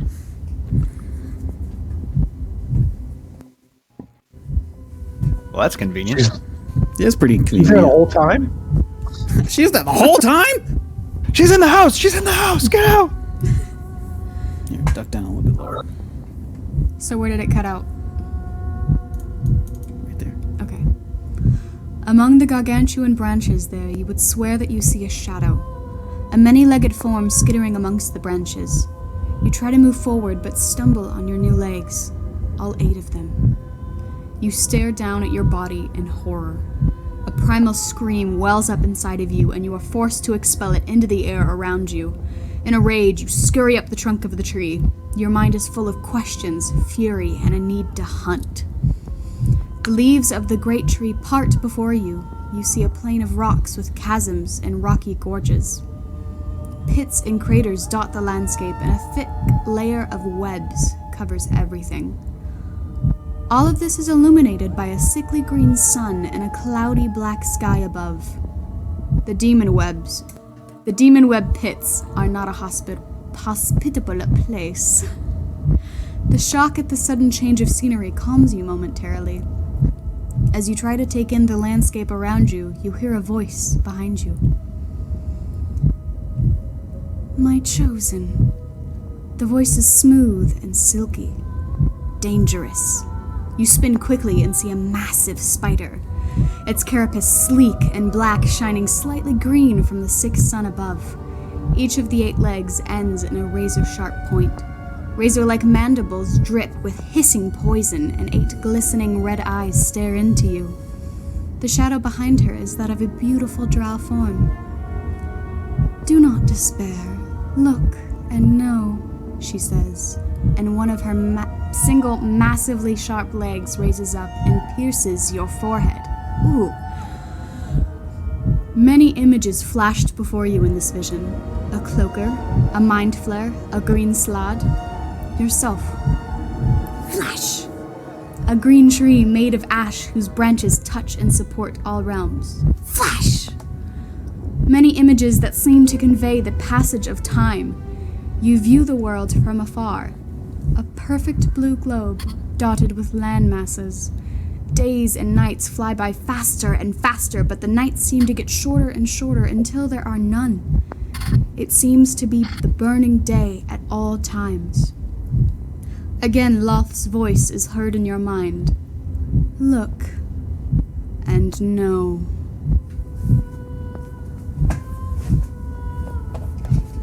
It's a good exit. The head whip too is great.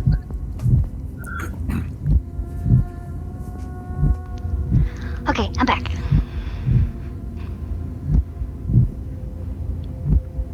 I'm just looking at you expectantly.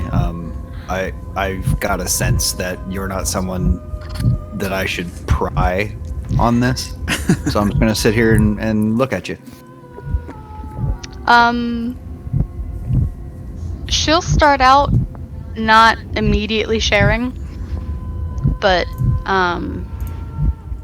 she'll start to share right around the time that she's starting to really notice the tree, and you guys will see everything else that happens. Because, like, she's definitely not going to keep you guys from seeing the fact that she's favored by her god.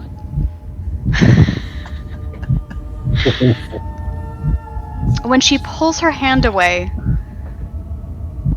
it's that same sense of pride and just being super comfortable with herself and where she is, as if she knows something that just lays out the path before her.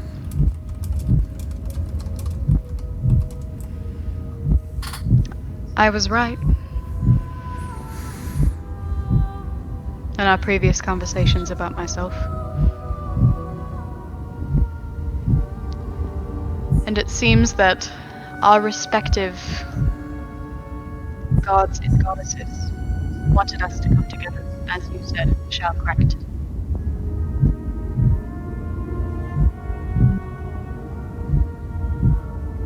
To keep her from overcoming everything. Kree? What? Do you remember having some kind of a god? My kind does not worship. We have a conclave every once in a while. And a conclave is not like the mindscape of Shalcrect or the web of Zera, or even of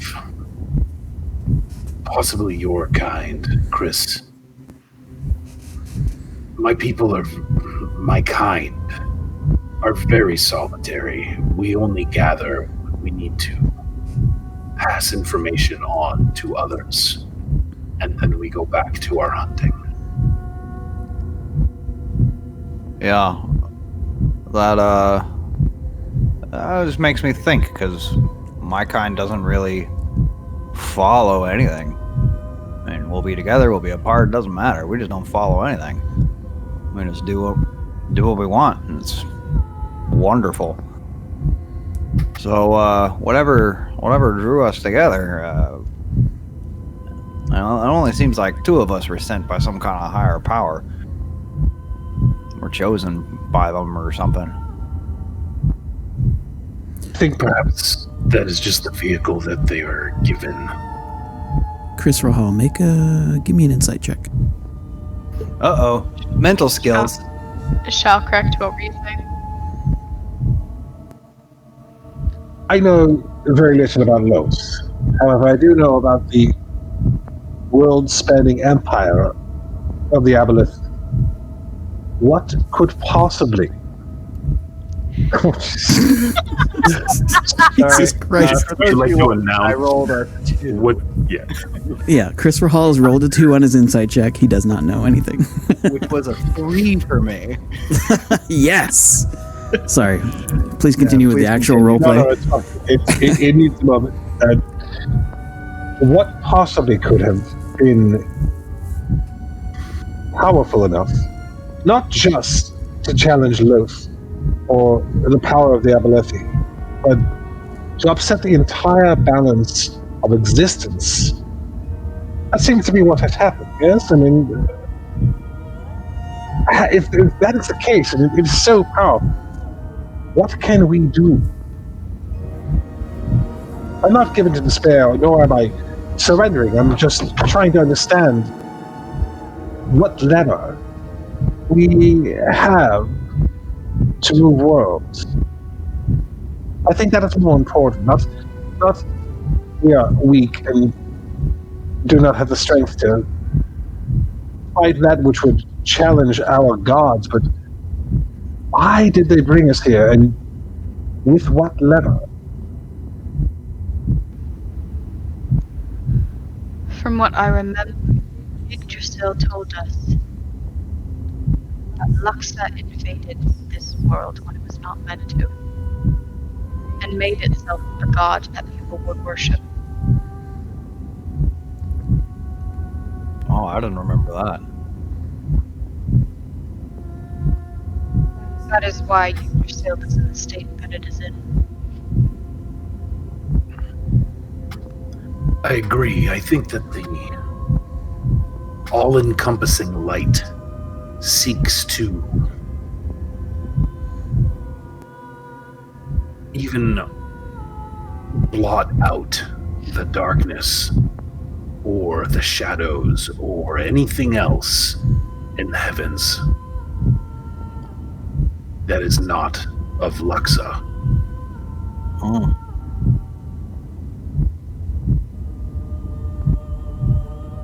It would seem to me, it would make sense to me that all of the beings that are being literally blinded by the light are reaching out to find those that can help restore that balance. Much like my hunting, I have to have a balance. I cannot eat everything, for then there will be no food. Mm.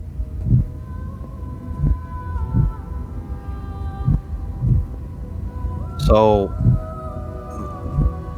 something I was thinking,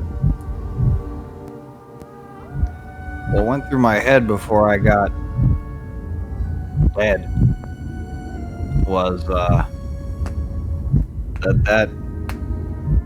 feathery gold guy had failed. I was confident that he failed, even when I was getting put down. Yes, you still saw darkness. Yeah, I don't know what to make of it, but I don't know. It seems to tie in. Intelligence check. Okay. Man. Dangerous words, Rage. I know. Hey, you get nothing. It's the same roll. The secrets of the universe, Just both with lies less and of a charming. minus. So, Chris Raha'al has pretty much failed every single check that involves using his brain since the character's inception and creation. He has rolled a 3, and he does not get any extra information. Oh, man. Well, since my brain is not occupied with that, my chaos boredom is kicking in. So Chris is gonna go. Well, you want to go find yours, or should we try and find a way to ask this fire guy for help? I don't think we can do anything for it. I think we simply need to try to find a way to communicate what is needed from Yggdrasil. So, Yeah. Zara will turn towards the fire elemental. She's going to speak to it, just talking. It's continuing to munch the fire, but it doesn't. Okay.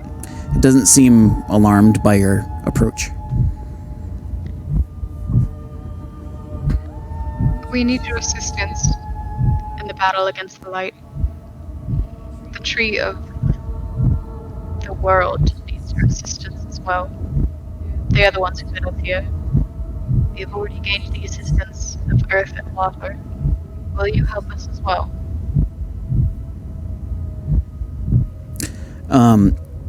It stops eating, and it slowly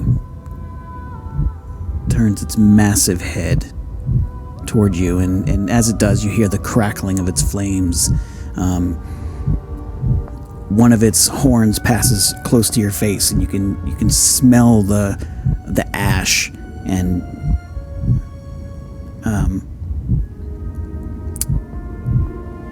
it brings one eye directly in front of your face, and it is hot. It is probably the hottest thing you've ever experienced.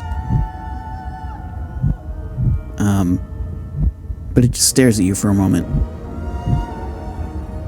She's doing her best to maintain eye contact while also having to occasionally blink because of how fucking hot it is. Yeah, it's also super bright. Like, it's a fire you're staring into. So, you're doing your best. Dominance! I have to maintain dominance! And all 8 of your eyes.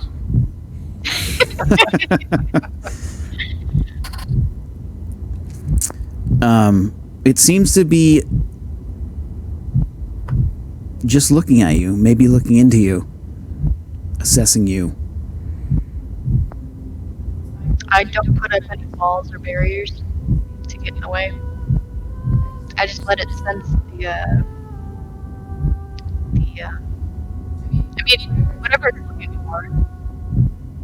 But also, I'm not definitely full of prideful retribution towards the light. Okay.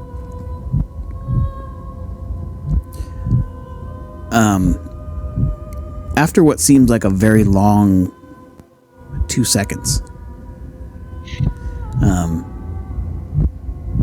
you hear it just quickly moves its head away, and you hear like and like little gouts of flame go out in front of it, and just sort of nods and then goes back to munching. Sarah's gonna turn around and face everyone else, and you can see that she's trying her best to remain composed. She's trying her best to remain composed, but like there is this like look of unbridled glee and terror and excitement on her face from having been so close.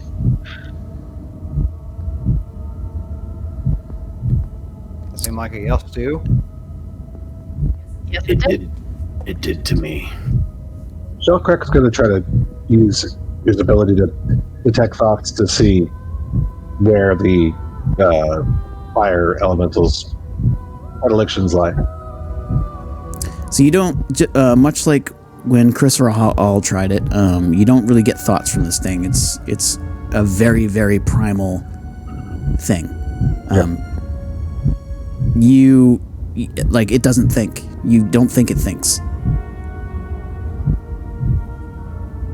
But, I mean, you know that it hates those crystals, and you know that it's not killing you right now, so that means what it means. Great. I agree. I think we've secured this objective.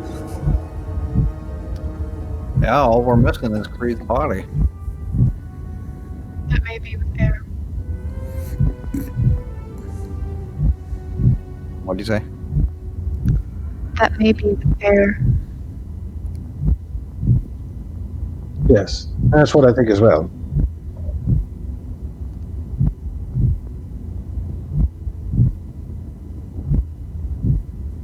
So Then what now? we shall go. Yes, I think that perhaps looking for the other elemental might be the best place to start. And we're going to end it right there. Yeah. Word. Cool, guys. Thanks for playing. Thanks for running. For GMing. Yeah. You're welcome. It's no okay. problem. It's all right. I don't know why you're Italian. Yeah. I was trying to think of something funny that was Italian in GM, and all I came up with was Grandma Mia, and I didn't like it. So Thank you for taking us on that journey. Yeah, you're welcome. You're welcome. That's what GMing's all about, right? Thank you all for being here. Let's do a quick round of likes and dislikes, and then we'll call it for the night, and we can talk about stuff later. Let's start with the opposite order, because she hates going first. We'll go with Shalcorrect first. Yeah, I mean, we're growing as a group. I think, I like getting into fights, and that was a really solid fight. And there was a whole bunch of like, oh shit moments there where, I hop into the room like, oh my God, there's on either side of me, I'm freaking dead. That's, damn. Because, the first thing is like, I know I'm going to run in there and I'm going to get hit by one of these ridiculous critting, sneak attacking. And yeah, I was right. Yep, they were right there. So I was really happy I survived that. I really liked the way the fight was set up, especially the big room. And I really liked the way that I've worked with Roll20 before a lot. I've run a weekly game with a bunch of guys who are much more interested in drinking than they are playing, and so it's like wrangling kittens, and it's a nightmare. And I know that if I had this VTT with them, oh my God, it'd be so much easier, because two of the guys are blind, like they can't see at all. It would make it so much easier to do all of this. So what I know, like if I were to try to run this fight, especially with the size and the scope, it would have been a fucking nightmare. It would have been an absolute nightmare. We would have done it probably after 3 sessions. So that worked out really, really well. Other than that, I didn't have any real negatives. I think I was a little, just because of my own reasons, I was a little more hesitant than I normally am. But that was it. It was a great session for me. Cool. Well, thank you very much. Next, Kree. So I will have to say that the elemental, to me, I really liked the visual. I thought that was a really cool aspect of each of the things that we're kind of looking into with all the elementals are really cool, and you've really done a fantastic job of like bringing us the feeling of like these grand elementals, which is not always an easy thing to do. And then the chains of light, tethering it to the ground and dragging it into the obelisk. And us not realizing that there was an obelisk down there, that what it was doing, essentially what was happening is it was trying, my assumptions are that it was trying to drag it into the obelisk for whatever reason. But just the visuals of that, and like these priests trying to chain it down, and then all of a sudden these monsters just coming into the room and just being like, no, and just devouring and just laying waste to all the priests and all the Luxa acolytes. Just was a really cool visual to me. I would have to say there's no negatives for me. Mostly for myself. I feel like I was relatively silent most of the game, and trying to be more involved with. I mean, I was present and I listened to everything, but it was more like finding the right time to be there. Didn't seem to present itself for me tonight. So that's like a tough thing when you want to like do a little bit more, but it was. And there's no one at fault or anything like that. It's just always one of those things where you're like, I should do something here, but I can't find a good reason to do it. And so that was probably my only least favorite part, was just my lack of being able to kind of find the right moments. So perhaps it's just I'm tired. for what is maybe for what it's worth, I didn't notice any lack of involvement from you. So like I felt you were here, you were doing what was appropriate, you were involved. you talked when you could talk during discussions. Like, you were here. I didn't see anything bad there. So thank you. But and that's it for me. Other than you running an amazing game, and Thanks, man. Jarmy, you're next. Cool. I'm gonna go bad news, good news. Bad news is very easy and it's nobody's fault. It's just sort of sound stuff. I was part of it too. Getting used to like where I need to be in relation to my mic. Mhm.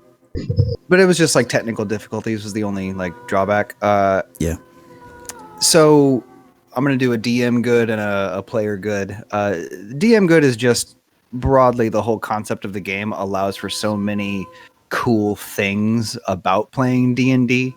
For example, we can revel in how horrible we're being, whereas like when we're supposed to be heroes and we do evil stuff in a D&D game, we're like, there's a cognitive dissonance here. But here it's like, no, we're supposed to be freaking monsters.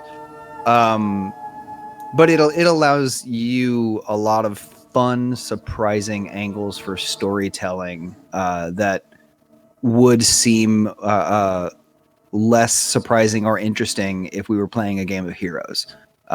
So I just really love your concept and the way that we get to unfold our characters as we play the game, as opposed to like writing something and then realizing it. So that's all really cool.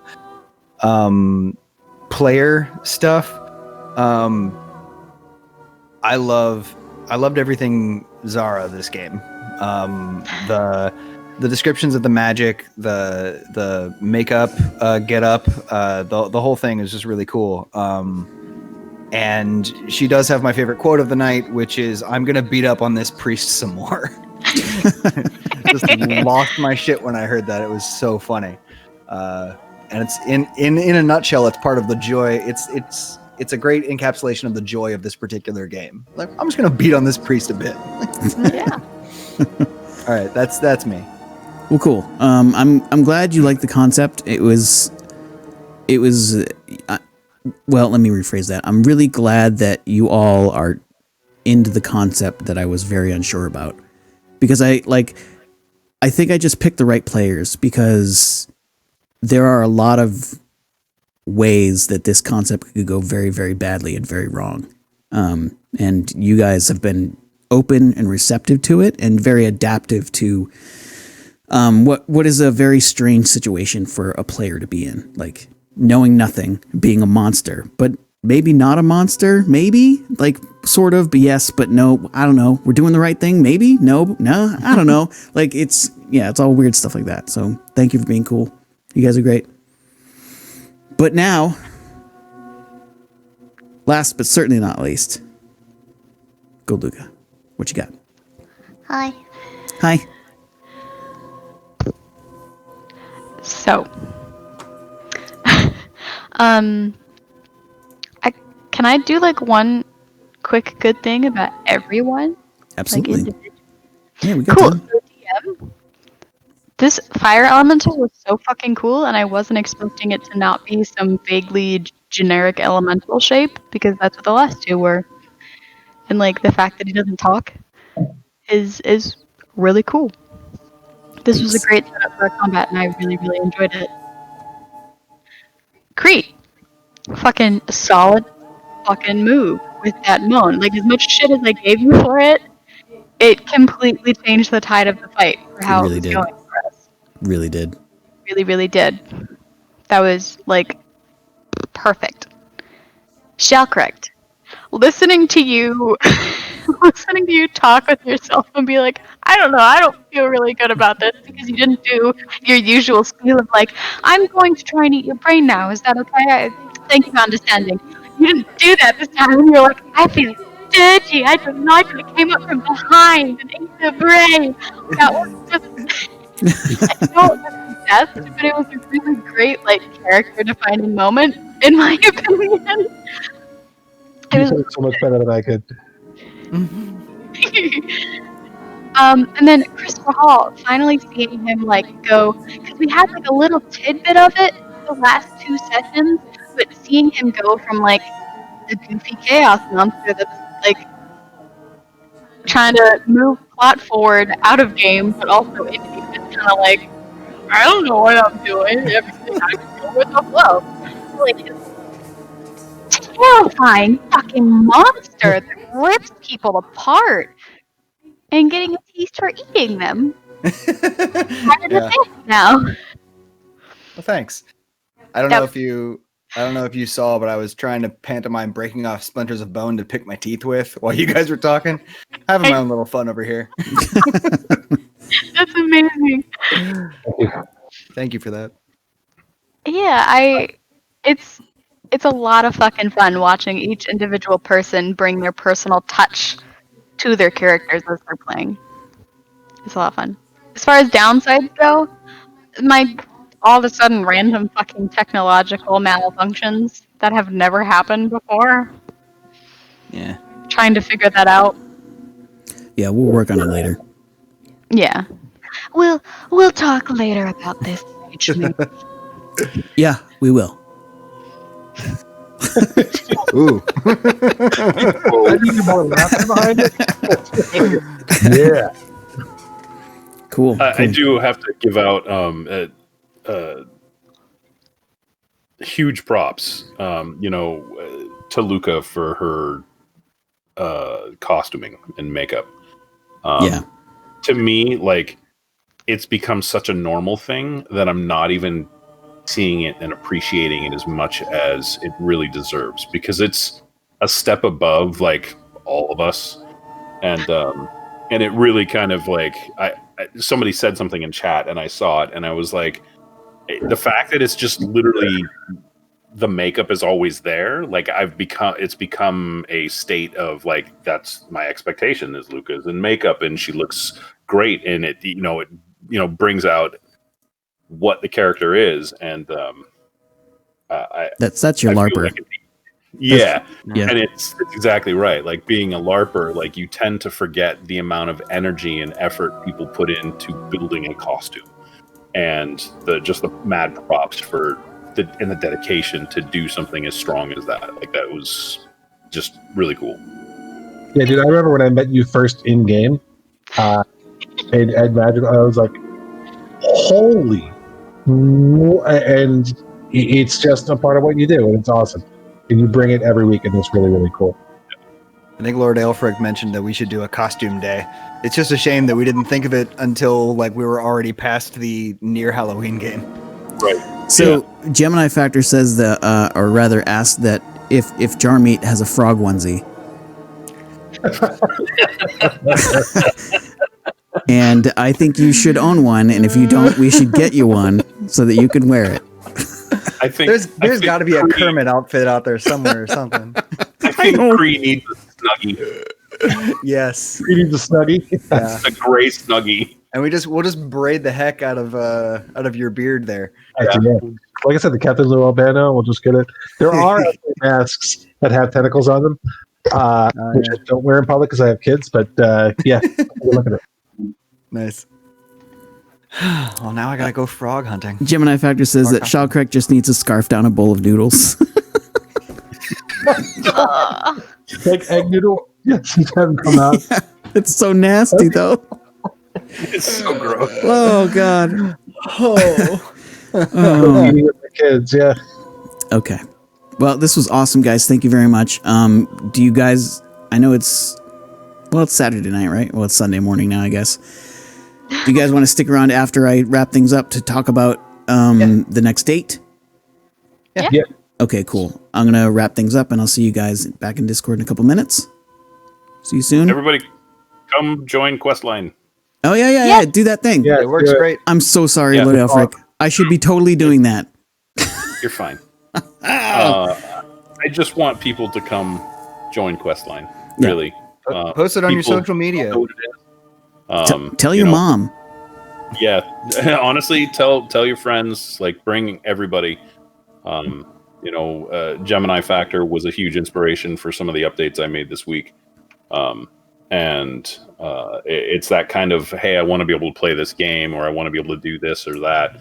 It really drives me to make other pieces so that people can play, because I really love the idea of being able to play tabletop games with everyone and anyone without needing to drive 45 minutes to a friend's house. I love being able to play tabletops in person, but a lot of us have other things to do and can't always make the trip. And for people to be able to have a session where you're playing and you're part of the game, but hey, one friend couldn't make it, so maybe they can load up Questline and everybody else is still playing. And you can still play, just get on a Discord and just be a part of the room. I've seen it done, have a battle map that everybody can access. Anyway, that's the kind of goal I'm aiming for. Speaking from both a DM and a player perspective, I mean it when I say that Lord Elfric here is super receptive to your ideas about how this should work, right? If you have a good idea, pop in on the Discord, talk about it in the feedback section, suggest features. He's open to hearing that kind of stuff. A lot of the features you see now are stuff that I, Luca, and a bunch of other people have just suggested to him. And a lot of that he already knew, but just talk about the game and talk about what you want, and this thing will become the most robust and amazing thing you have ever seen. I already love it so much. I'm not even kidding. This is great. I got all hyped up now. Thanks, guys. All right, cool. All right, good night, folks on Discord. I will talk to you soon. Hey, guys. Good night, everybody. Okay, everyone. You guys are the shit. Uno momento, por favor. Okay, so thank you all for being here tonight. You guys are fantastic. I love you. Thank you for being so supportive of the show and the channel and everything that's going on. I hope you are enjoying the story and the game as much as I am. I'm going to take off for the night. Have a good night. Stay safe. Wear your masks. And don't be a fucking racist. It's really simple. Three ways to live your life. You can do it. I'm getting picked on from the side here by a spider. It's really weird. Also, wear a condom if you're into that kind of thing. If you don't want kids or if you don't want to spread disease. So anyway, moving on. Have a good night, everyone. Thank you very, very much. You're the best. Keep on questing! Keep on questing. The quest line, tagline, goodnight line.